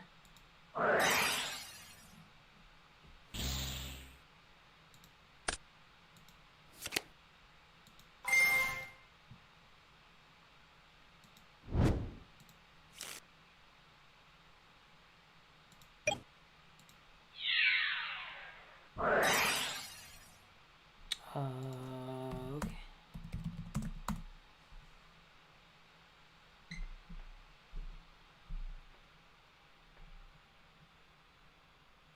See, I think these guys just playing like a detox goat control list, which is definitely not like a super favorable matchup, but at the same time, it's not like a terrible one either. Kind of like, I don't know, it's probably even or close to even, you know, assuming that both players play well.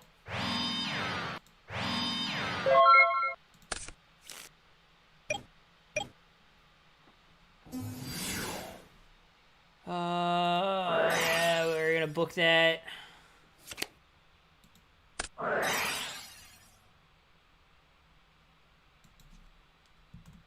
Yeah, let's let him grace. I mean, we could solve the graceful.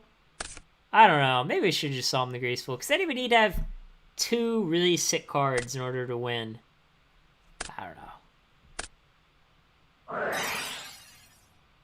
Okay, well, we are gonna solve that. So we go to 820, no, 875.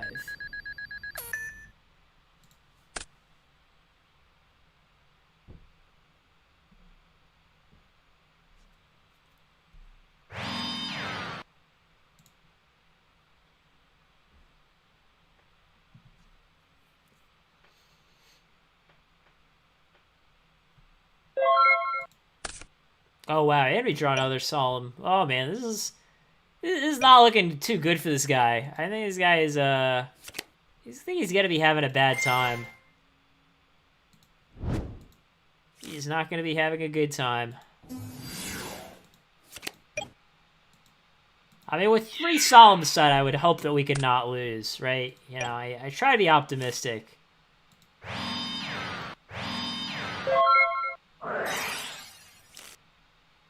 Alright, he hits one of our solemns. Oh no. We still got 2 more, and our opponent only has 2 cards, so...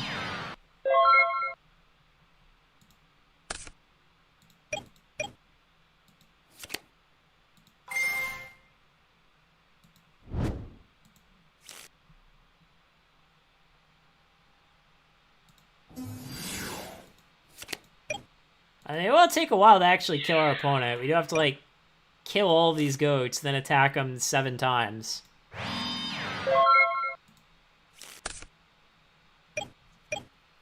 Which is a lot of times. So we got a 438, right? Or no, 4, yeah. Yeah, we go to 438. Luckily, I'm good at math. Then if we solve him again, we'll go to 219.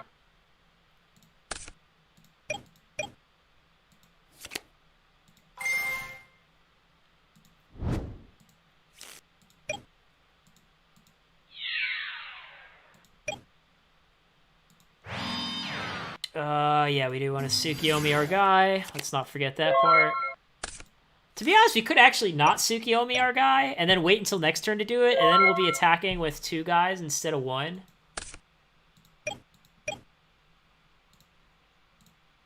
I might actually do that. I don't know.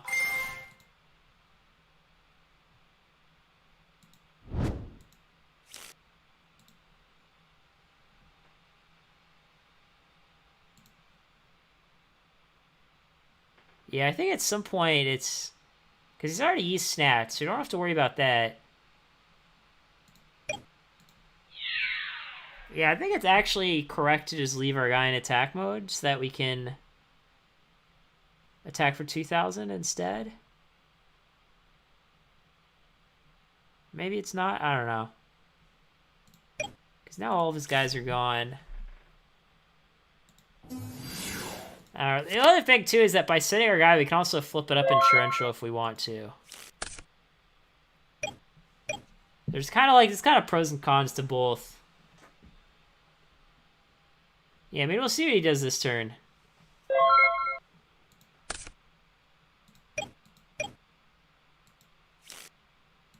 Yeah, I mean, now I think this turn we probably normal morphing, because it's like we're gonna have to discard a card anyways.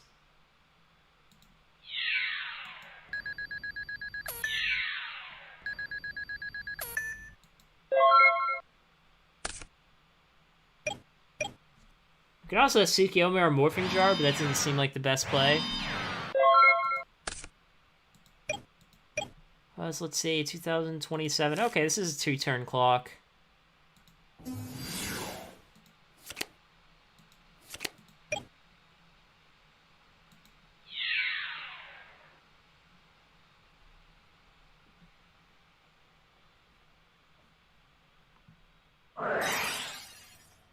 Well, I think we're going to Solemn that.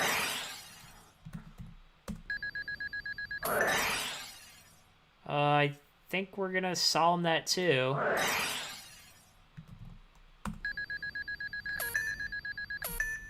Oh, so now he's just dead, right? Yeah, now he's just dead.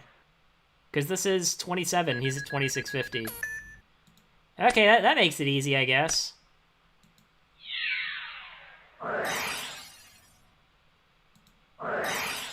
Yes, we got 55. We got him, boys.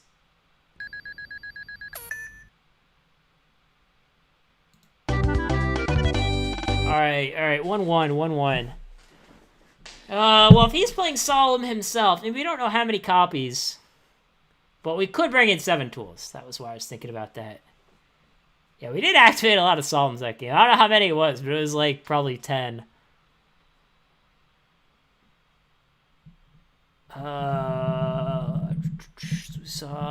Abyss Soldier.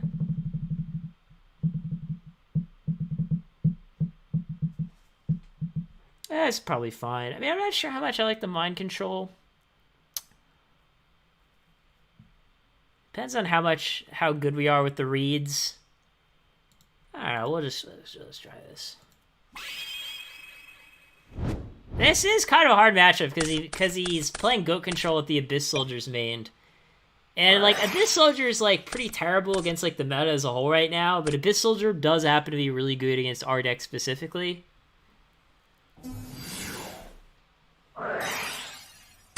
Turn 1 Sangan meta? That seems a little ambitious. Seems a little ambitious. Does he have Graceful? Is that why? Is he gonna activate Graceful now? No? Doesn't look like it.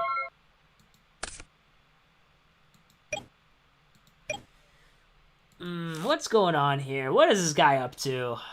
What is this guy up to? What is this guy up to?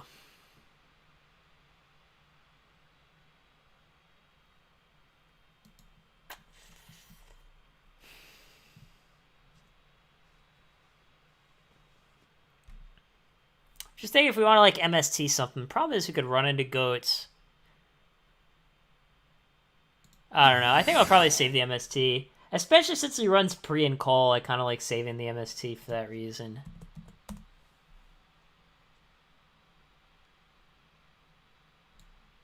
Like to save it for the power cards. Oh, we got rid of Dust. That's good. I mean, if he Saku's my breaker, I'm fine with that too. Okay, I guess it just goes through. It's so weird. It's like he had a pretty good opening. He had like Pot of Greed Sengen, but he just... I don't know. What did he even search as Sengen?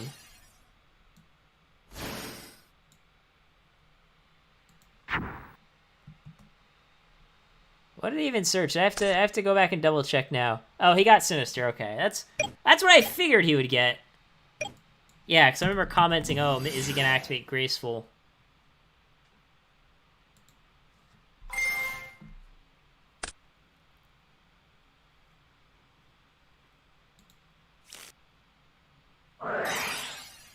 Okay, yeah, this is really ambitious. Yeah, I think this guy just... I mean, no offense to this guy, but this guy isn't the best player, I think. This guy just isn't really the best player. Because, I mean, us being at 36 instead of 8,000 doesn't really matter that much. Like, our deck is a bunch of Solemn Judgments. Yeah, it's funny. I thought he might bounce back his call with Abyss, but he didn't even do that. He just wanted to attack for a bunch of damage. Oh, we need to gain 1,000.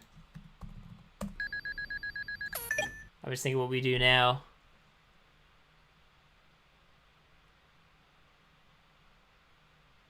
Yeah, probably just go Warrior Lady on Sengen. Snatch Abyss, attack over.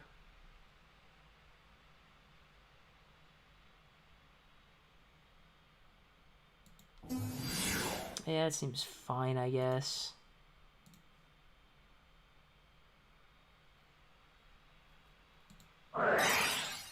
Yeah, I mean... Problem is, it's like, we could just go snatch Tsukiyomi. That was what I was thinking about mainly.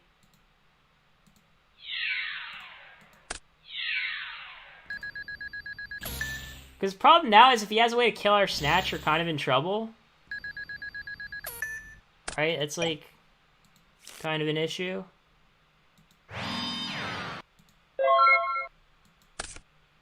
Like, if he just plays his own breaker here on our snatch, like, I don't know how we come back from that.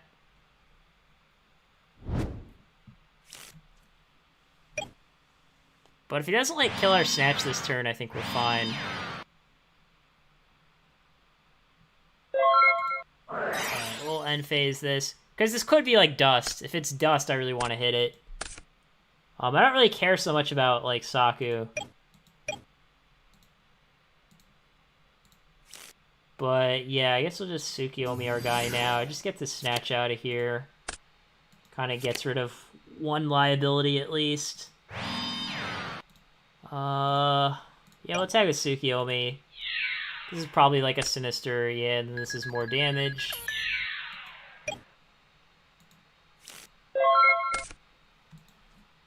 Okay, so yeah, I feel better. I feel better about this now.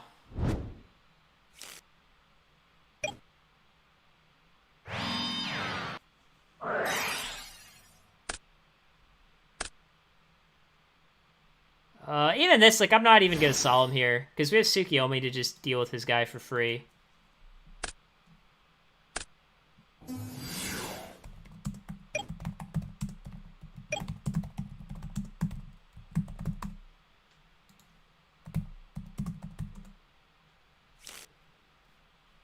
Well, now we know that he has a Dead Air Knight in his hand, so that's pretty helpful. We definitely like to hear that.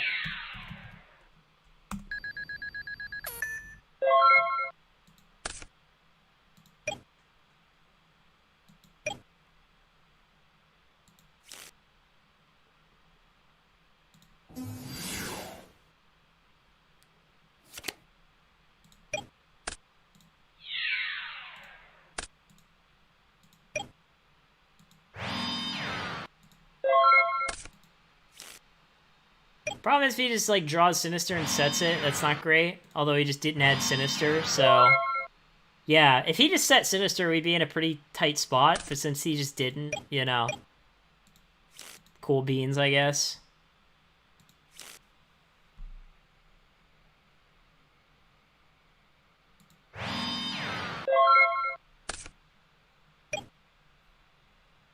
Yeah, our opponent's probably just kind of new to the deck. Like, he's been making, like, a lot of mistakes. Alright, luckily I don't care about that very much. That's kind of annoying, I guess.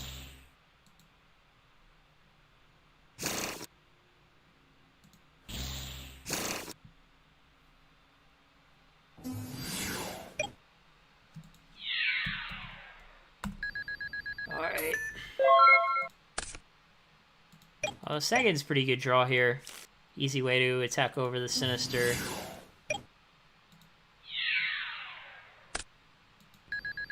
If I didn't draw Sengen, like if I drew, I don't know, something else, like if I drew, I don't know, some sort of brick, I would have just normal summoned Mask and attacked over the Sinister to prevent him from playing Air Knight. But luckily I didn't have to resort to that.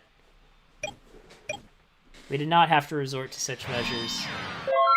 Sinister's literally on top of this guy's graveyard and he somehow forgot to get it back. Come on, guys. Don't do this. Don't forget your Sinisters.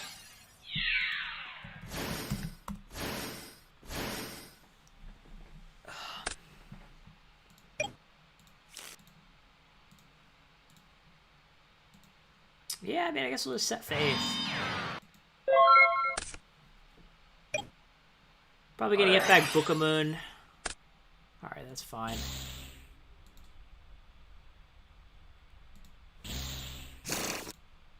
Yeah, I mean, I definitely don't mind just getting rid of all his Faiths here. It's just, you know, again, one less card that we have to worry about.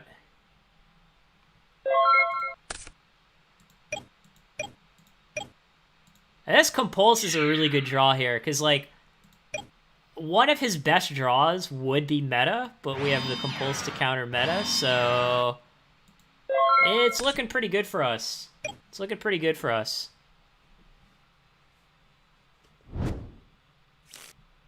Okay, he finally remembered Sinister. He is like 1 and 2 on remembering Sinister.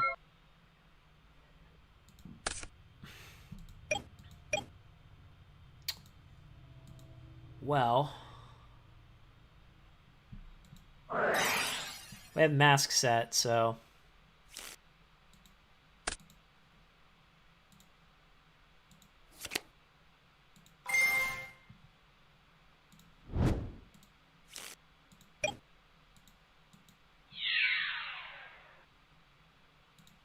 alright, be gone, goat tokens.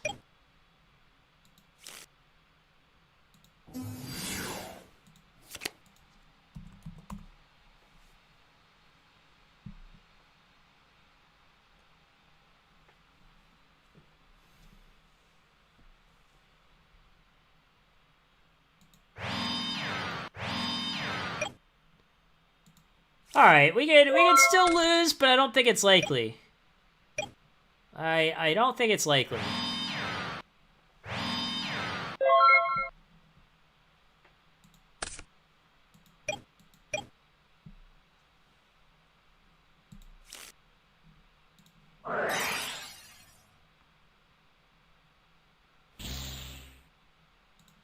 Alright, well, Sinister's gone, so we don't have to worry about Abyss Soldier anymore.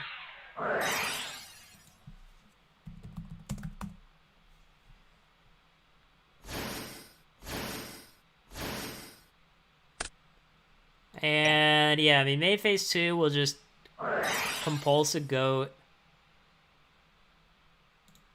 And we'll flip up Mask. Get back Compulse. Tsukiyomi, our guy. Set Compulse, say go.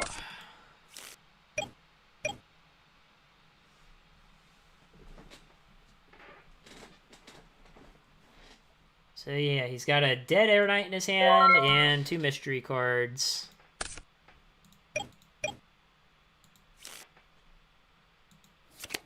Oh, whoops. Hold on. We gotta compulse this guy first.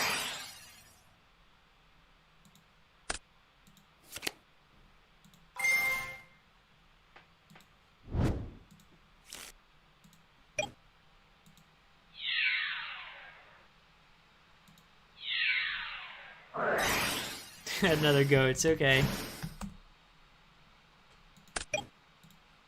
Yeah, that's all 3 scapegoats. I mean, it is preventing him from dying, I guess, but that's about all it's doing. That's about all it's doing.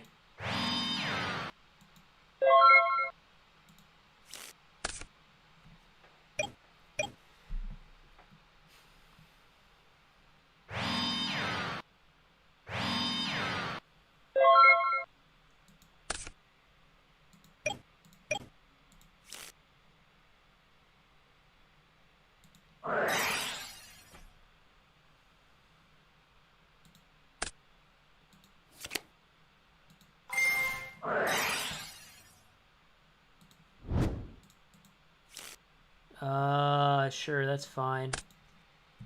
I mean, our mask wasn't really doing a whole lot anyways, to be honest. Kind of just doing a ton of nothing.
Yeah, I mean, 3 of the cards in my hand are... of course, he hit, like, the only good card. Crossout was, like, the only card in my hand that I cared about.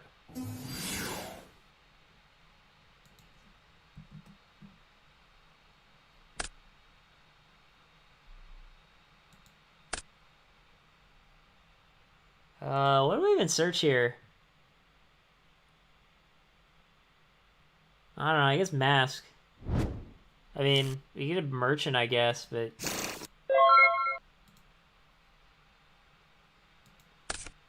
Somehow we've gone, like, the entire game without, like, playing any traps. It's very weird. Like, how often does that happen? I was gonna attack him for 9. He's at 18, so...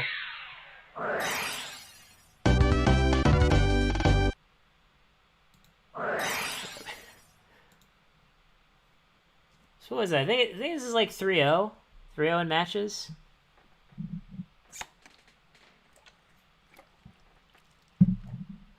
We'll play one more, call it a night.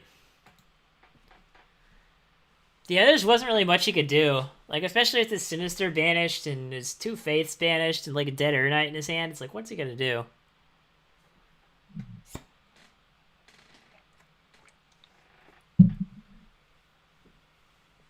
In 3 matches, though, our Bottomless Shifting Sand, like, hasn't done anything yet. We've just, like, never drawn it in a spot where it's useful, you know? Maybe the card just sucks, but... You know, I don't know.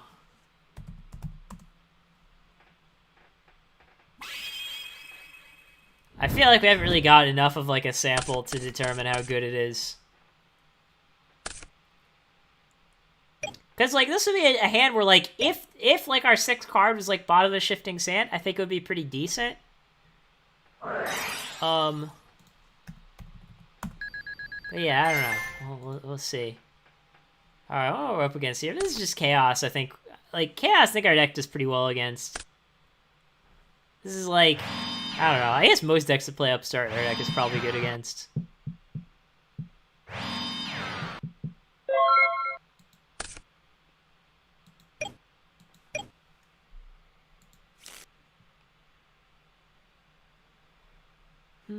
Yeah, let's go Heavy Storm here. Set all of our things. Okay, that's fine. Yeah, he's just playing Chaos. That's fine.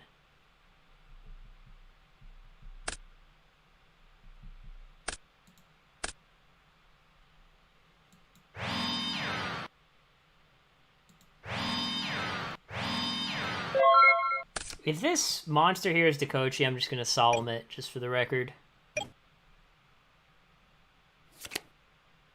I'm still going to Solemn it.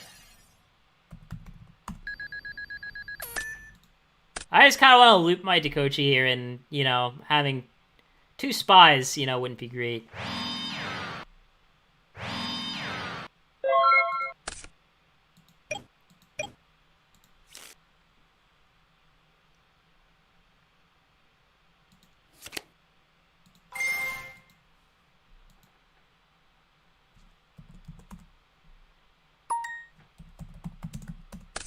Alright, so things are going well so far.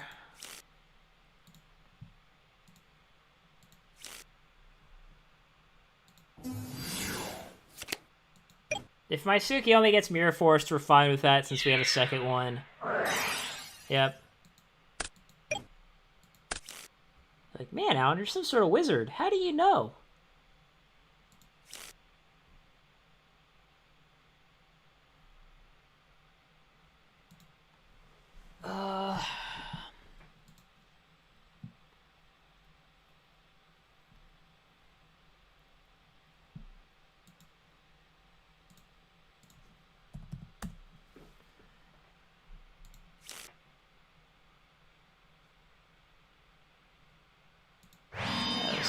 I guess. There you go.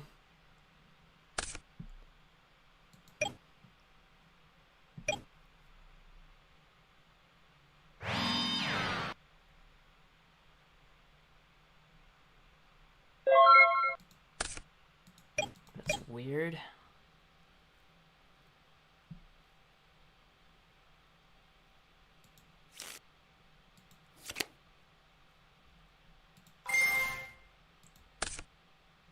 So what's this? It's like Sinister, I guess? That's like the only thing that makes sense. Everything else he would flip, right? I guess it could be Faith. It could be Faith. No, he would just flip the Faith and Upstart. Yeah, it can't be Faith. Maybe he wouldn't flip it, but I think most people would just flip the Faith and Upstart there.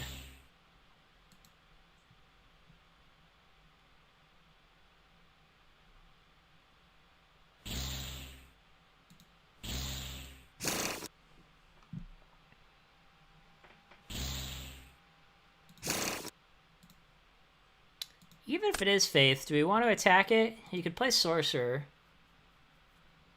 I could play Sorcerer, attack our guy. Then we could Compulse it. Yeah, it's probably fine. Let's attack the guy. Probably there's Sinister Faith, though. Oh, Sengen? Oh, yeah, Sengen makes sense. Because obviously Sengen can't attack Dekochi.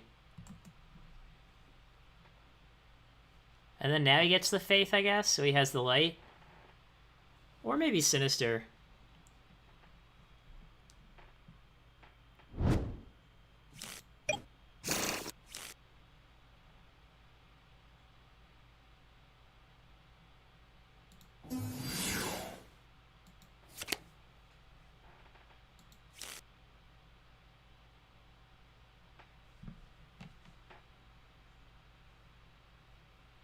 Yeah, Sengen makes sense. Sengen makes sense.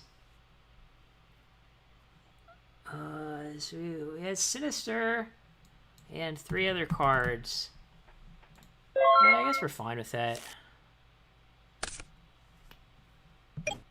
Like, we are up a card here, but I still don't feel like we're very ahead, to be honest.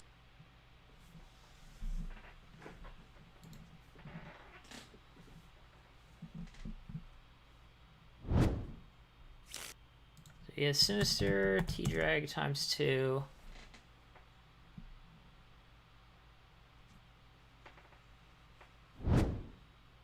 Card destruction would be really good for him.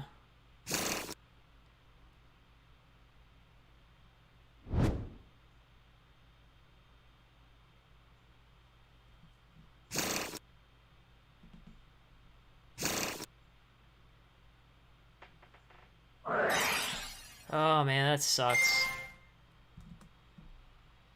Yeah, I was just worried about like graceful required destruction. Ah. Oh, not good, not good.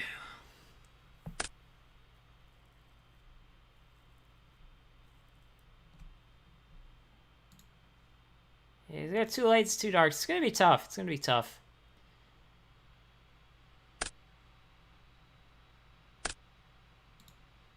Oh, he didn't discard Sinister. That makes no sense.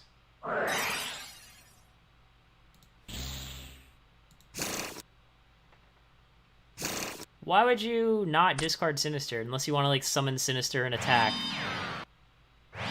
Yeah, that makes no sense. That literally makes no sense.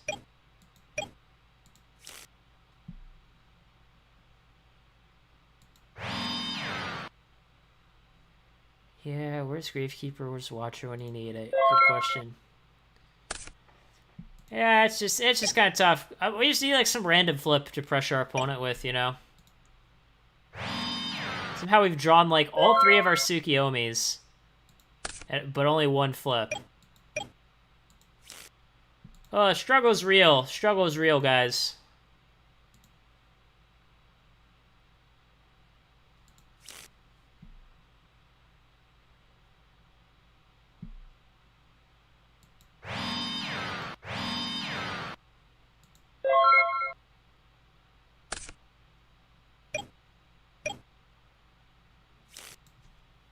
Yeah, I mean, I could just compulse the monster here. I think instead we'll just compulse my monster. I don't know, if he's got, like, Faith for Graceful, I think we just kind of have to deal with it, you know? Oh, okay, he had Sinister for the bait. And this is a good opportunity to activate Torrential Tribute. We are not going to get a better Torrential Tribute than this.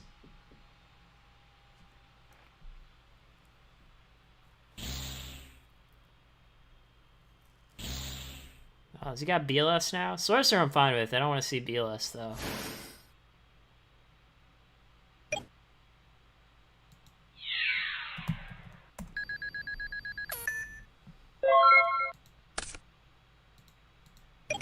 Bottomless is okay here, actually.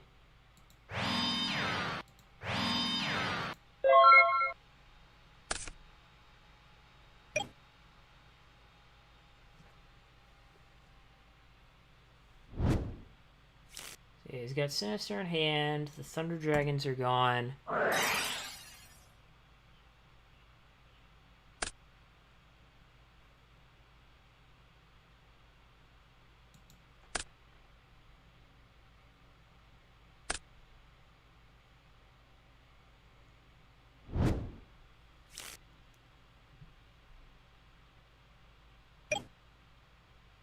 This is weird. We're just gonna, like, die to a random monster. Probably. It's like, now this guy's set, we can't even kill it with... it's just awkward. We're just, like, not drawing the right cards for his cards, you know? I mean, drawing triple Tsukiyomi was pretty rough.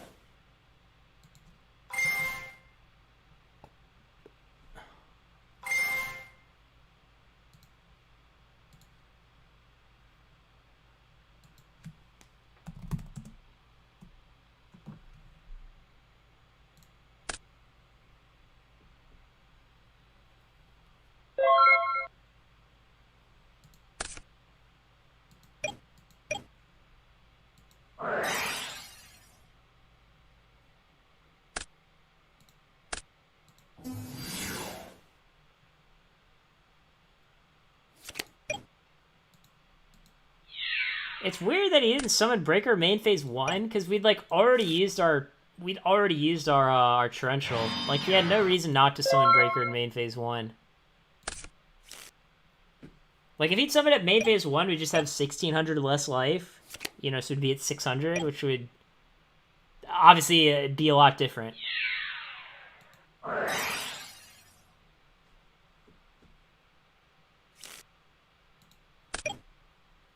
I think he can still win if we draw really well. We just need like a Potter or Graceful, really. Like a Potter or Graceful off the top.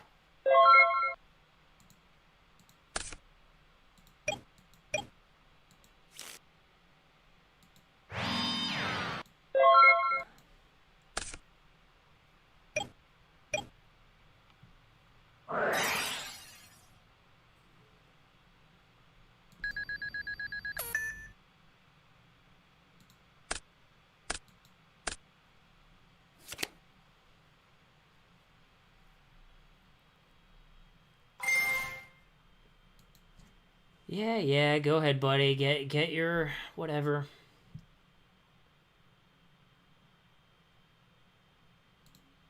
If we live, we can top deck BLS. We got Light in the Dark. I don't know. I mean, we're probably gonna lose, but we got a few draws. We got a few draws.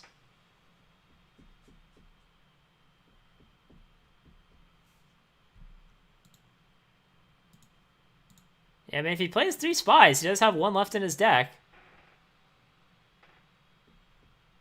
Unless it's in his hand. That'd be pretty nice if his hand is Spy, Sinister, Sorcerer.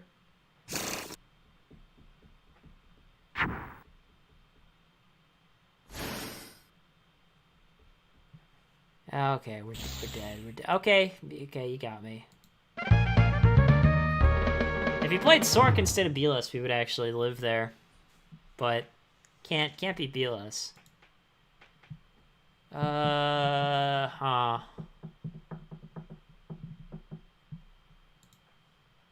So we want the guard, we want the mind control, and I think that's it. Yeah, I think that was the plan here.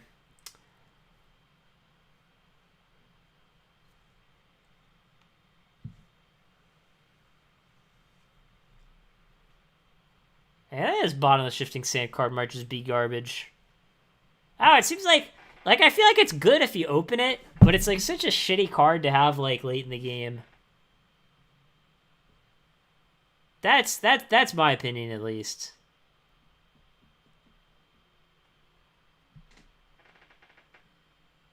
No, I don't. We don't want 7 tools. The only trap that we care about is Raigeki Break. It's like literally only 1 card. Oh, I guess yeah. Book isn't good in this matchup. Yeah, there we go. All right. We got it all figured out.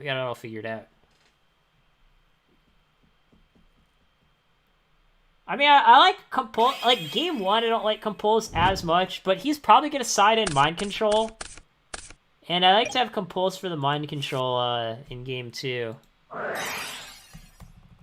Speaking of Mind Control, our hand's pretty sick.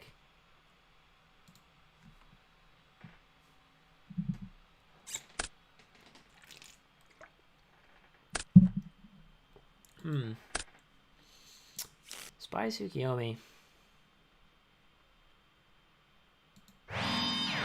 Yeah, we have Heavy Solemn, so I'm just not going to set anything. Say go.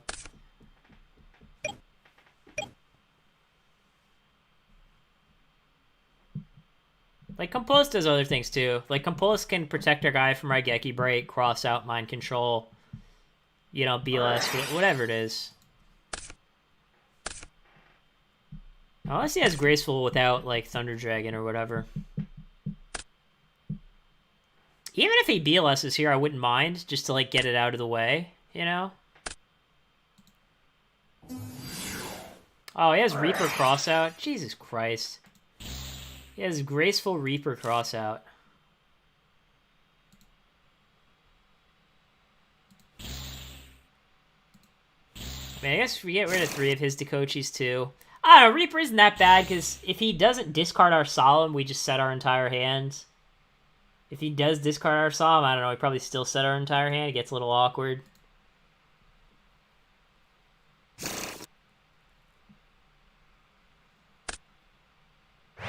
I hope he discards, like, our Heavy Storm. We don't really need Heavy Storm. Oh, whoops, I accidentally subtracted 3,000. Oh, he did discard a Heavy Storm. So lucky. Such a lucker.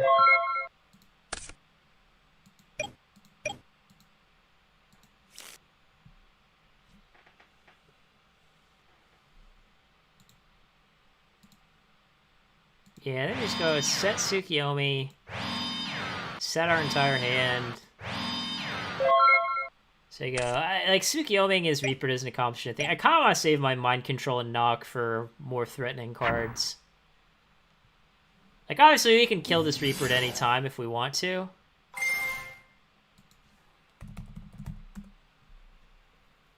Man, Breaker's so good. Man, this sucks. Like, I basically have to Solemn this Breaker.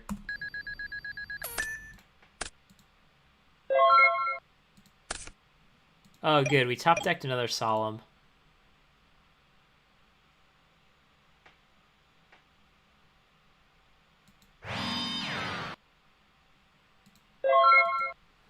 Alright, since we top decked another Solemn, I think we're fine. Hopefully. Who knows?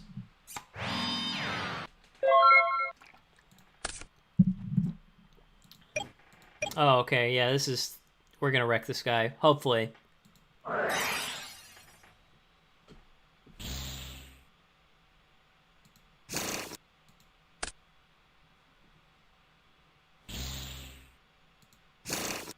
Yeah, Breaker's pretty good one. Breaker's pretty good one.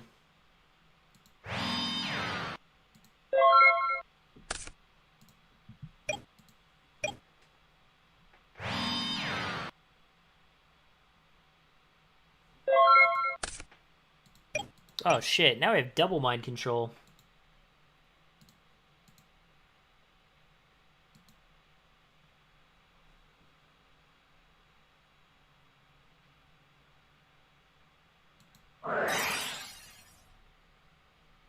This is a Faith. Oh boy.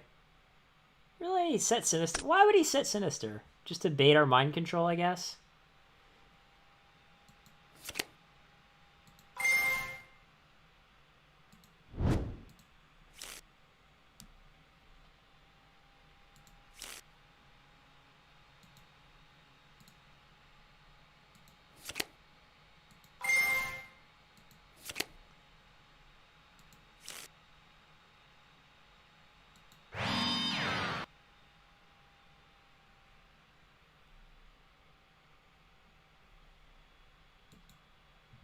I mean, Set Sinister is literally only good if we play Mind Control and that's it. And it makes it so that if he top decks our Raigeki Break, he doesn't have a good discard. Like, it's one of those plays that, like, literally only works versus our exact hand. And in general, like, setting Sinister too liberally is a mistake that I see a lot of Chaos players making. Like, obviously on one hand, we've used one of our crossouts, so, you know, okay. You know, we probably don't have another one. But the problem is like, Raigeki Break is his best card in the matchup. And, you know, basically the problem is that he's making his best card in the matchup a much worse card. Like, it might even still end up not working out for him, because I'm just not going to attack the Sinister now.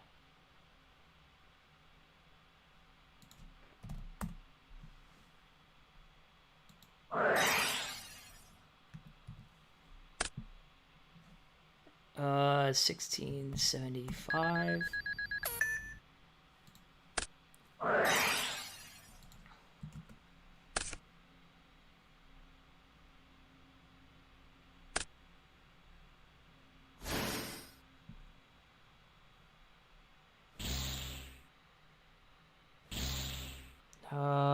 Yeah, I'll just Solemn this too, I guess. So let's see, what is this, 837?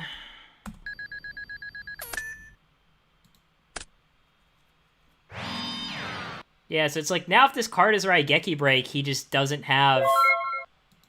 You know, he just doesn't have anything to discard for it. Whereas if the Sinister was in his hand and this was a Raigeki Break, obviously it would be an extremely good Raigeki Break.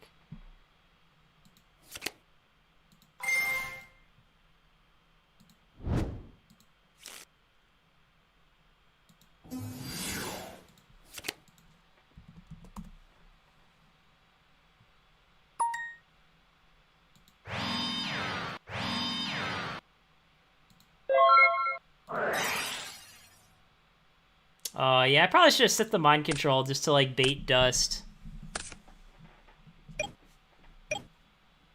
I mean, it might still, depending on what his draw is, we still might be fine, because, like, Compulse is still a pretty good card to protect our Mask here.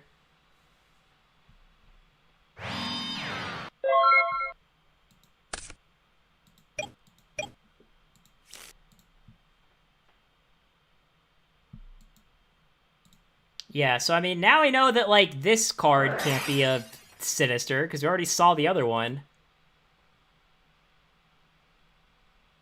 Yeah, so now we'll just flip this, declare.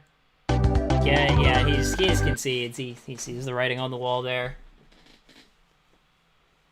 Yeah, that was a pretty weird game.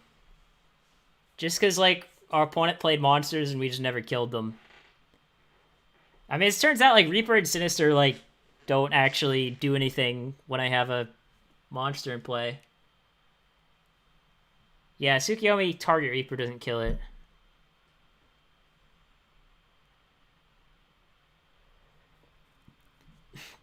Yeah, I don't really think there's a reason to change much here.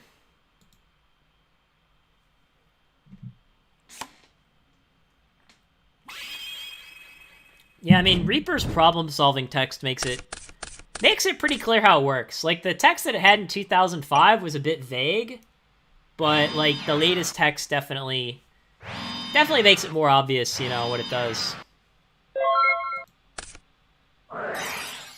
Alright, that's fine. I actually, like, Dustshreed isn't even very good against our deck.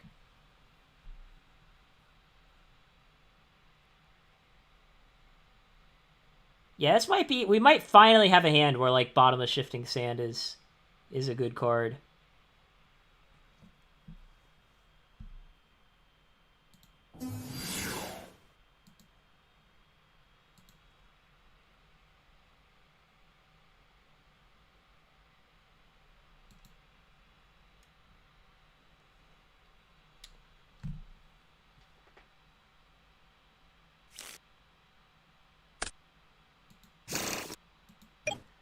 Oh, so the awkward thing, though, is if we play a card here, then our Bottomless Shifting Sand won't live. So I think we... I don't know. Yeah, I think we probably just set Bottomless and say go. It's a little awkward because our opponent knows our hand. That's the only thing that I hate about this play. Alright, well, this is a terrible play for our opponent unless he has, like, a MST or Breaker or something.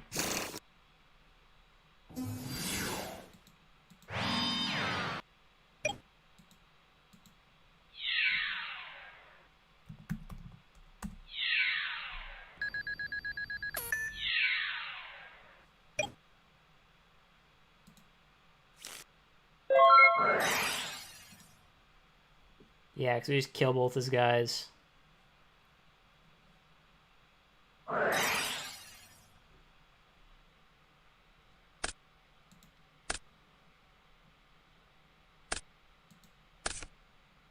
Well, yeah, okay, now we've just, like, completely bricked.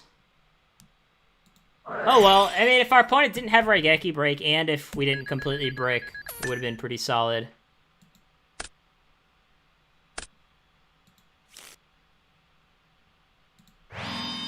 Oh, we could still win. We could still win, I guess. We could top deck, like, Mirror Force. That'd be pretty good. We could top deck Snatch. That would be good.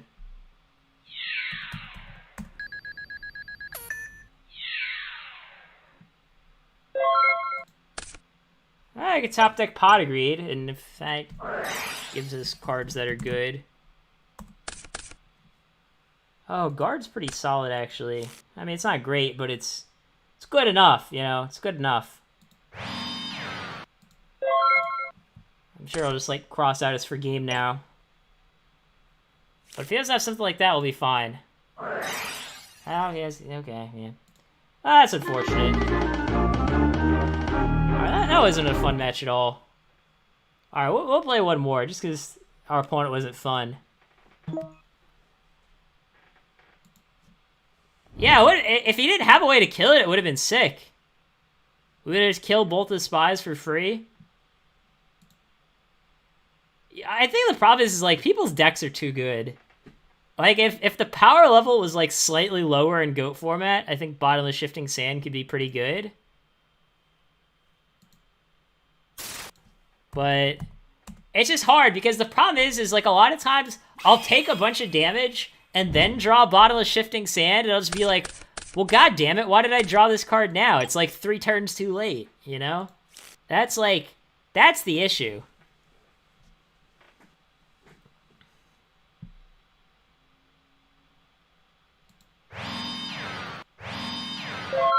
Yeah, our hand's, like, average.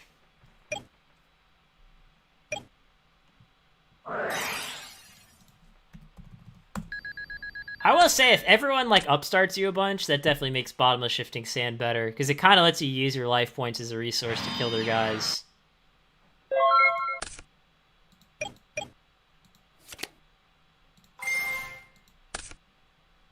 Warrior Lady's pretty good draw.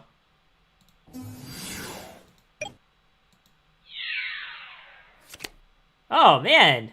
Why do... See... Guys, don't, like, set your Sinister turn 1. Seriously. Why would you do that?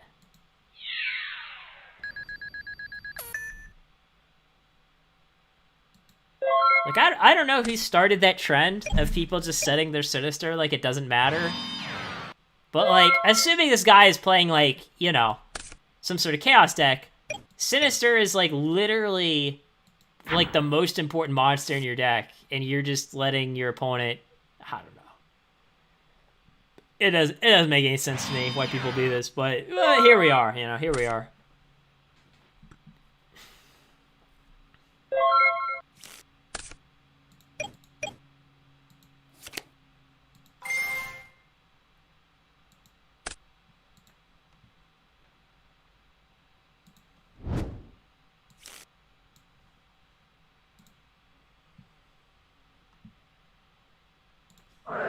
Alright, let's find out what this guy's playing.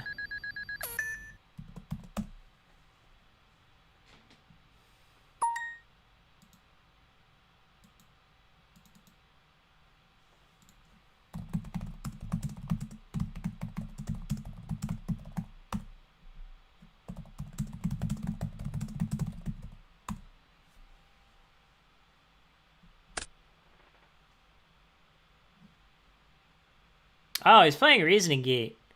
Here's another pro tip, guys. Don't play Sinister in Reasoning Gate. Okay, so that kind of changes a lot. That kind of changes a lot.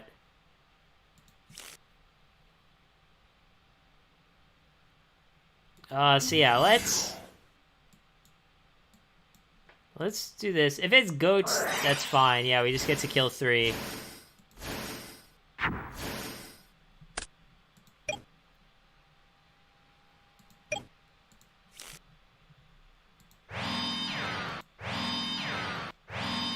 I mean, you could definitely still lose, because, like, Reasoning Gate's broken.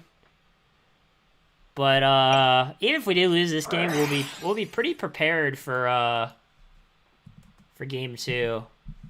And I guess he's playing, like, the water build. Oh, no, he's not playing the water. Okay, I don't know anymore. He's playing, like, some sort of Fusion Gate thing. Man, this is rough.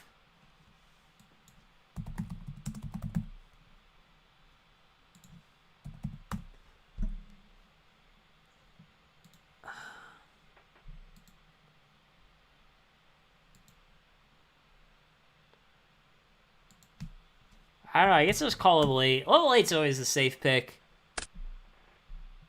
Because, yeah, we don't want DMOC adding back Pot of Greed there. Oh, okay, Thunder Dragon, yeah, we definitely... I mean, he could Fusion Gate, Thunder Dragon, Twin-Headed Thunder Dragon, I guess. Like, would Jinzo be bad? I don't know, Jinzo's probably... Well, I don't know. Can our deck beat Jinzo? I could just Solemn this. Maybe I should just Solemn this, to be honest. Yeah, I'm just gonna Solemn this. Because, like, one of these cards Fusion Gate. How good can the other 2 cards be, right? Oh, Jesus Christ. Are you fucking kidding me?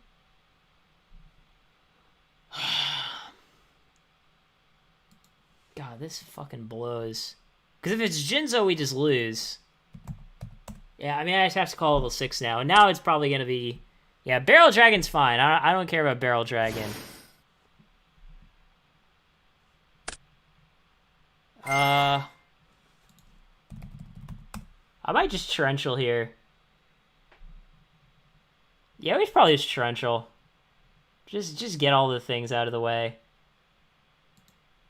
Because otherwise I don't really have a great way to deal with his board.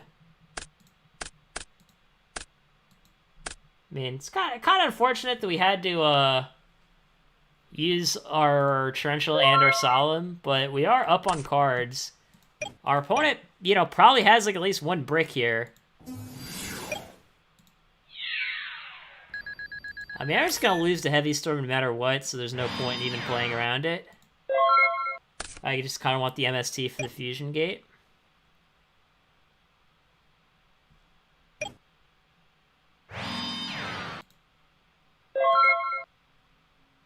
or the MST for whatever this is. Yeah, Reckless Greed. Yeah, we take those.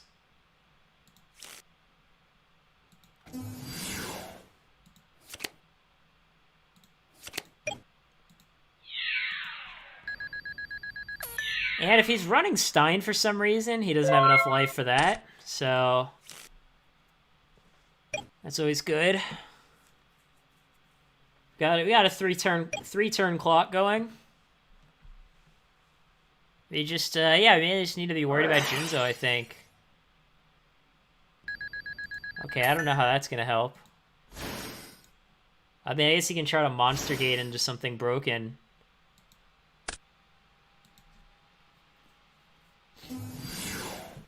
Oh, okay, or do that, that's fine.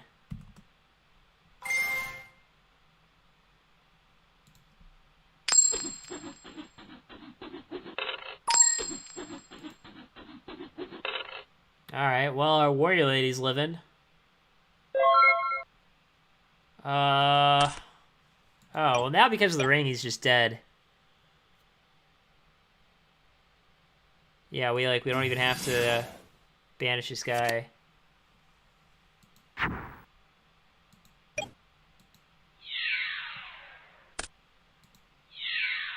No, I mean, Defusion for Sinister kind of made sense. I just thought he was going to have something more scary than, like, just blowback, you know?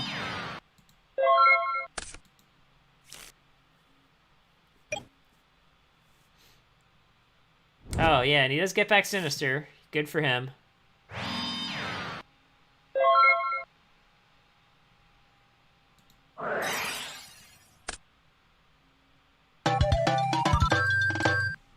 Alright, so this is the matchup that we bring in the drop-off and the Magic Jammer in for. And we take, like, Bottomless Shifting Sand out, because against combo, that card's pretty ass. Mind Control probably just does nothing. Crossouts usually do nothing. I mean, we can cross out a set Sinister, but that's about it. I don't know, we probably bring in Smashing just to, like, kill Jinzo. Kill, you know, just random monster.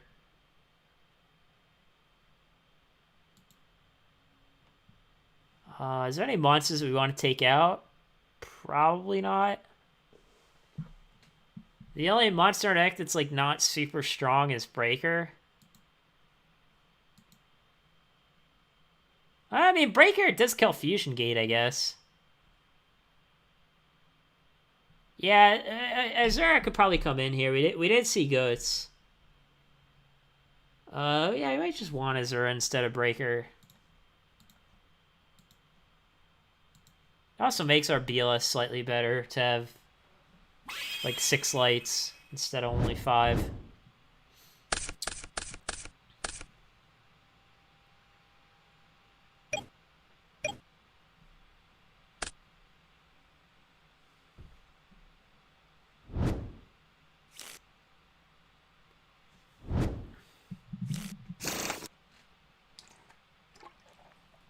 Alright, well, he's got Thunder Dragons.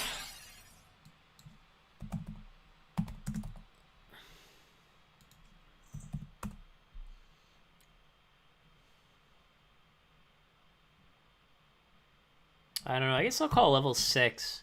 Because, like, he has Jinzo and Blowback. Yeah, I mean, I wasn't going to call 7.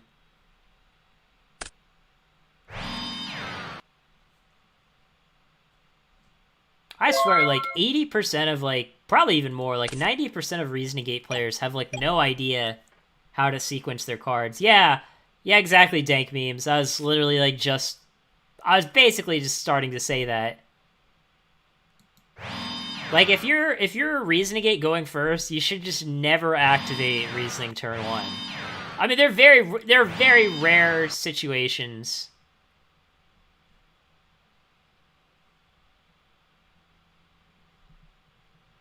Actually, I don't know, this is probably a shitty response.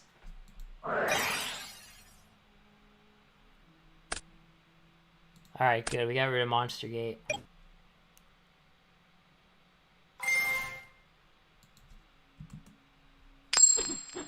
Yeah, I just should have not set a monster here. I'm just giving him basically a free plus 1/2. Alright, luckily my opponent didn't get lucky.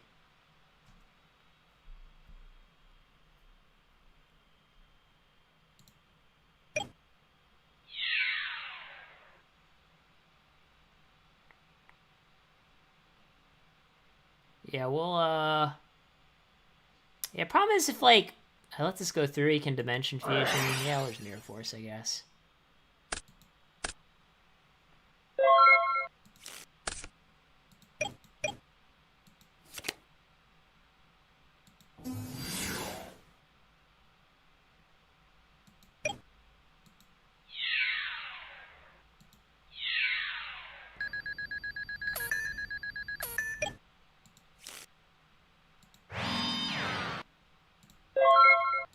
Alright, let's see how this goes. See how this goes. Man, if our opponent goes like Fusion Gate, T-Drags, we can compulse his fusions. We got that going for us. Oh, there it is.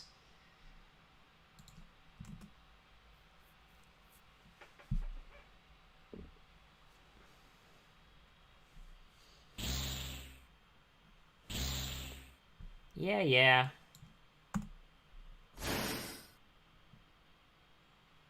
Yeah, that's a twin-headed Thunder Dragon.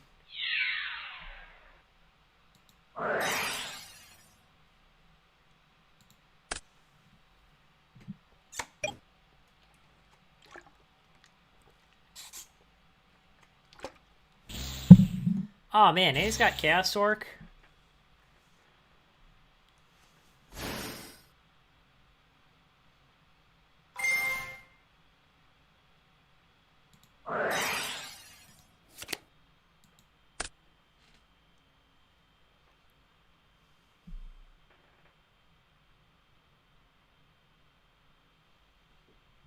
Well, if he just goes Dimension Fusion main phase 2, don't know what we're gonna do about that. Or just Dimension Fusion in general, I guess. So if we zero attack, he goes to 31. Yeah, I mean, I think we're just on the hope our opponent doesn't have Dimension Fusion plan. Because we are definitely losing to Dimension Fusion. There's nothing that we can do about it.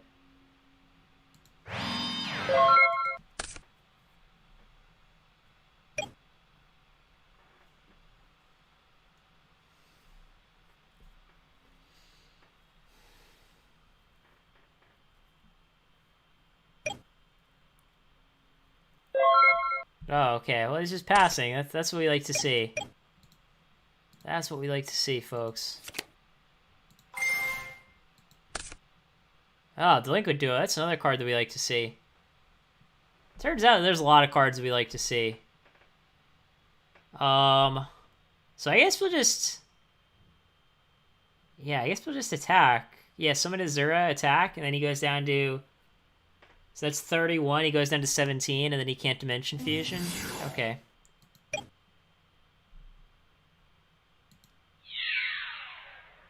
Because at this point...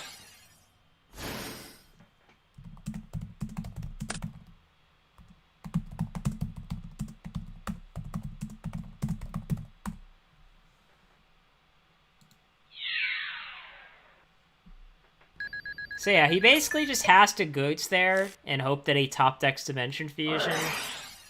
He actually made the right play by using Goats. Probably. Oh, shit. Well, now we also have to hope that he doesn't, like, top deck Premature Burial. Oh, man, life is hard sometimes. Life is hard. Well, at least he's given us 1,000. Alright, no Premature Burial, no Dimension Fusion. I don't even know what I'm afraid of.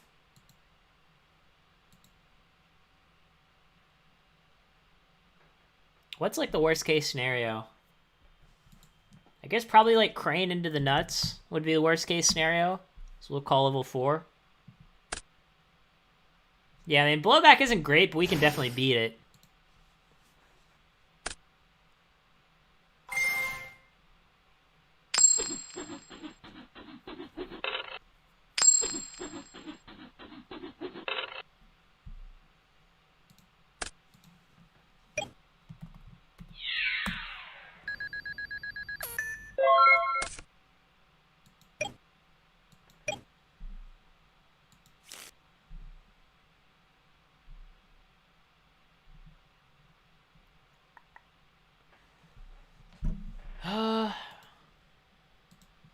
So we can Azura, Crash, play Bila, set Book of Moon. That's pretty good, I guess, right?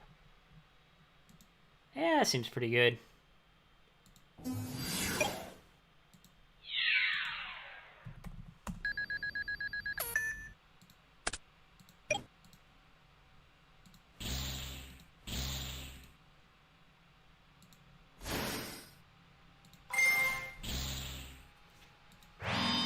Yeah, so it's basically just a reset here. You know, we're still hoping that our opponent doesn't have pre or defusion. Problem now is if he has goats now, he can like keep stalling. But it's like, you know, at some point it's like if he has goats, he has goats. You know, so I don't know what we're supposed to do about it. I don't know. Maybe should I have someone Tsukiyomi there? I don't know. Because it's like, I don't know if he plays Mirror Torrential, both, or neither. I'm probably being too conservative. But, like, he can't Dimension Fusion or Pre, so it's like... I mean, I guess if this set card is Call, that would be kind of a problem. Could be a problem.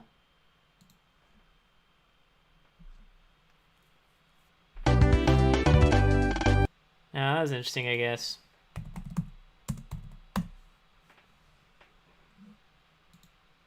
How sick would it be if he, like, did have enough life for Dimension Fusion?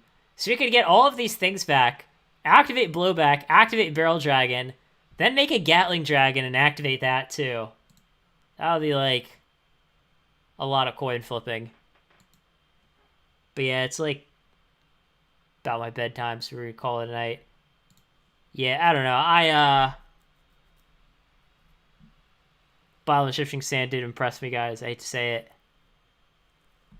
Like I said, I think it's that like the format's just too powerful. Like if you just always had 1,000,000 life points, this card would be pretty good. But the problem is I just kept top decking it when I had like no life points left and it wasn't very good. And then the one game where I had it early game and it would have been really good, I'll probably just had Raigeki Break for it. So I don't know. It's one of those cards like you want to be good.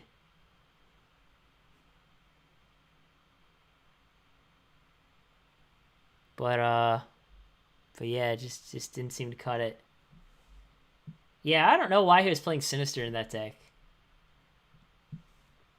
I don't know. People like... I don't know. Some people just play Sinister in the Reason Negate deck for... I think very dubious reasoning, you know? Like, oh, I can set Sinister, Monster Gate it, and then add back Sinister and Monster Gate that again, you know? I don't know, yeah, definitely, if we're playing Sorcerer, we definitely have to build the deck a lot differently. Like, we barely have enough lights to support just BLS, like, as is. So if you're playing Sorcerer, then you have to, like, add a bunch more lights. And in which case, like, the only option is, like, Thunder Dragon. In which case, you're basically just playing a totally different deck now. I mean, I guess you could play, like, Skilled White Magician. Oh, you know, like, another card that I was, like, randomly thinking about as far as, like, good light monsters? Not, like, in this deck, but in general. Is, helping Robo for combat. Because, like, in a Thunder Dragon deck, this card could be another light. And then you, like, kill their monster. And then you can put your Thunder Dragon on the bottom of your deck. I don't know. Like, if this card had slightly better stats, I think it would actually be pretty good. Like, if this card had, I don't know, say it had, like, 1,100 defense or 1,700 attack, I think it would actually be playable. But 16-0 is kind of rough.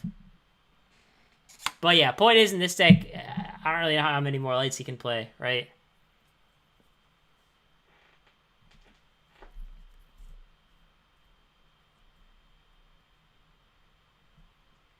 Problem is, like, Thunder Dragon Chaos Flip Control is, like, barely even a thing you can build because you just run out of space so quickly. Right? So it's like, okay, let's say we, like, cut these. No, I mean, people have definitely built it, and that's probably, like, the more, like, common version of the build.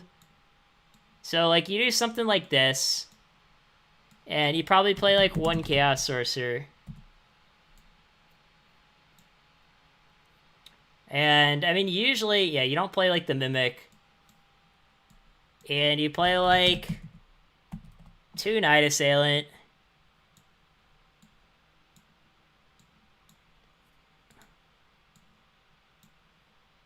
And then you play, like, a Sinister Serpent.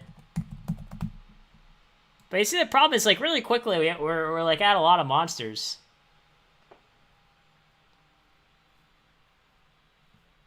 I mean, in general, like, reason why you don't play 3 Faith in this kind of deck is because we don't play, like, a lot of spells. So yeah, it's like, usually the monster lineup will look like something like this. Usually they just play, like, 2 Tsukiyomi. And then obviously they don't play this. And then they play, like, I don't know. Yeah, they play, like, usually they play Wing Blast. Because, like, Wing Blast, Mask of Darkness is, like, kind of cool. So it's like, I don't know. Usually the deck looks, you know, I'm just kind of, just rough estimate, though. So the deck really looks something like this, right? You know, you probably, like, cut some cards. Like, sometimes they don't play 3 Sakuretsus. Maybe they only play 2. I don't know. But usually the deck looks something like this. They probably don't play, like, double Compulse.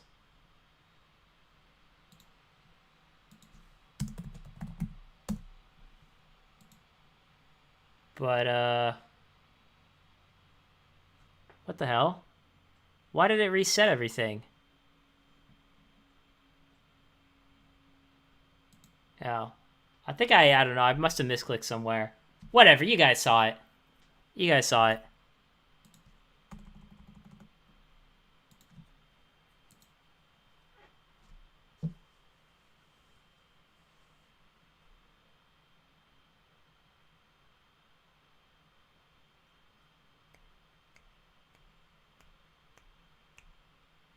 Yeah, I mean, I don't think that probably bottom of the Shifting Sand is that there are a lot of set monsters in the format, because they'll have to flip up their monsters eventually.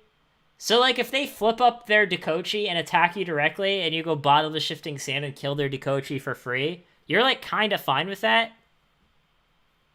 And same thing with, like, if it's Faith. Like, if they flip Faith, get a thing back, and you just end phase kill it with bottom of the Shifting Sand, that's fine.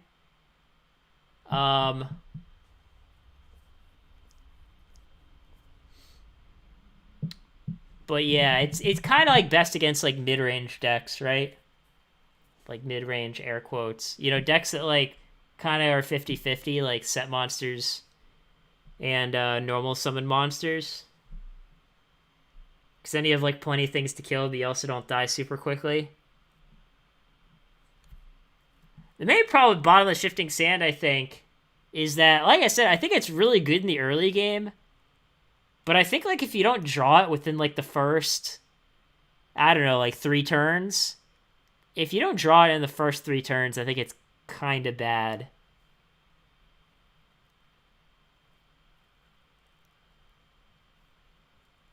And I don't know, in the Chaos version, I probably wouldn't run card D just because there's probably not room.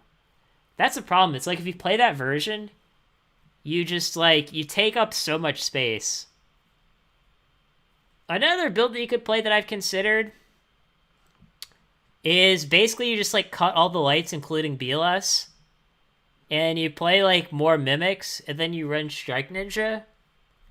Just because, like, Strike Ninja can be kind of a good win con late game. This has nothing to do with Bottomless Shifting Sand. You could play Bottomless, could not play it, whatever. But it's kind of a deck that naturally wants to play, like, a million Dark Monsters anyway.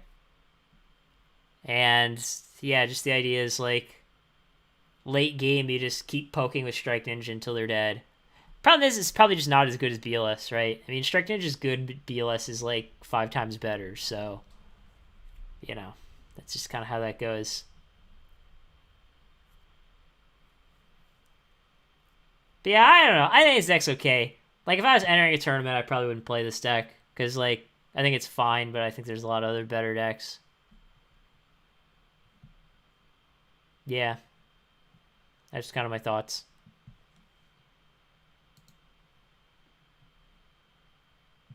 So yeah, I think I'm good to go. For those, I don't know. I think there's like one person who's asked me about simulator. I made some pretty good progress on it.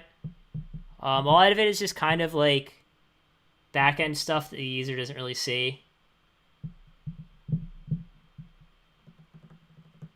Um, and yeah, hopefully I'll have another podcast. I don't know, probably like Monday or Tuesday next week, and then I'll show off some of the things that I've added to Simulator then.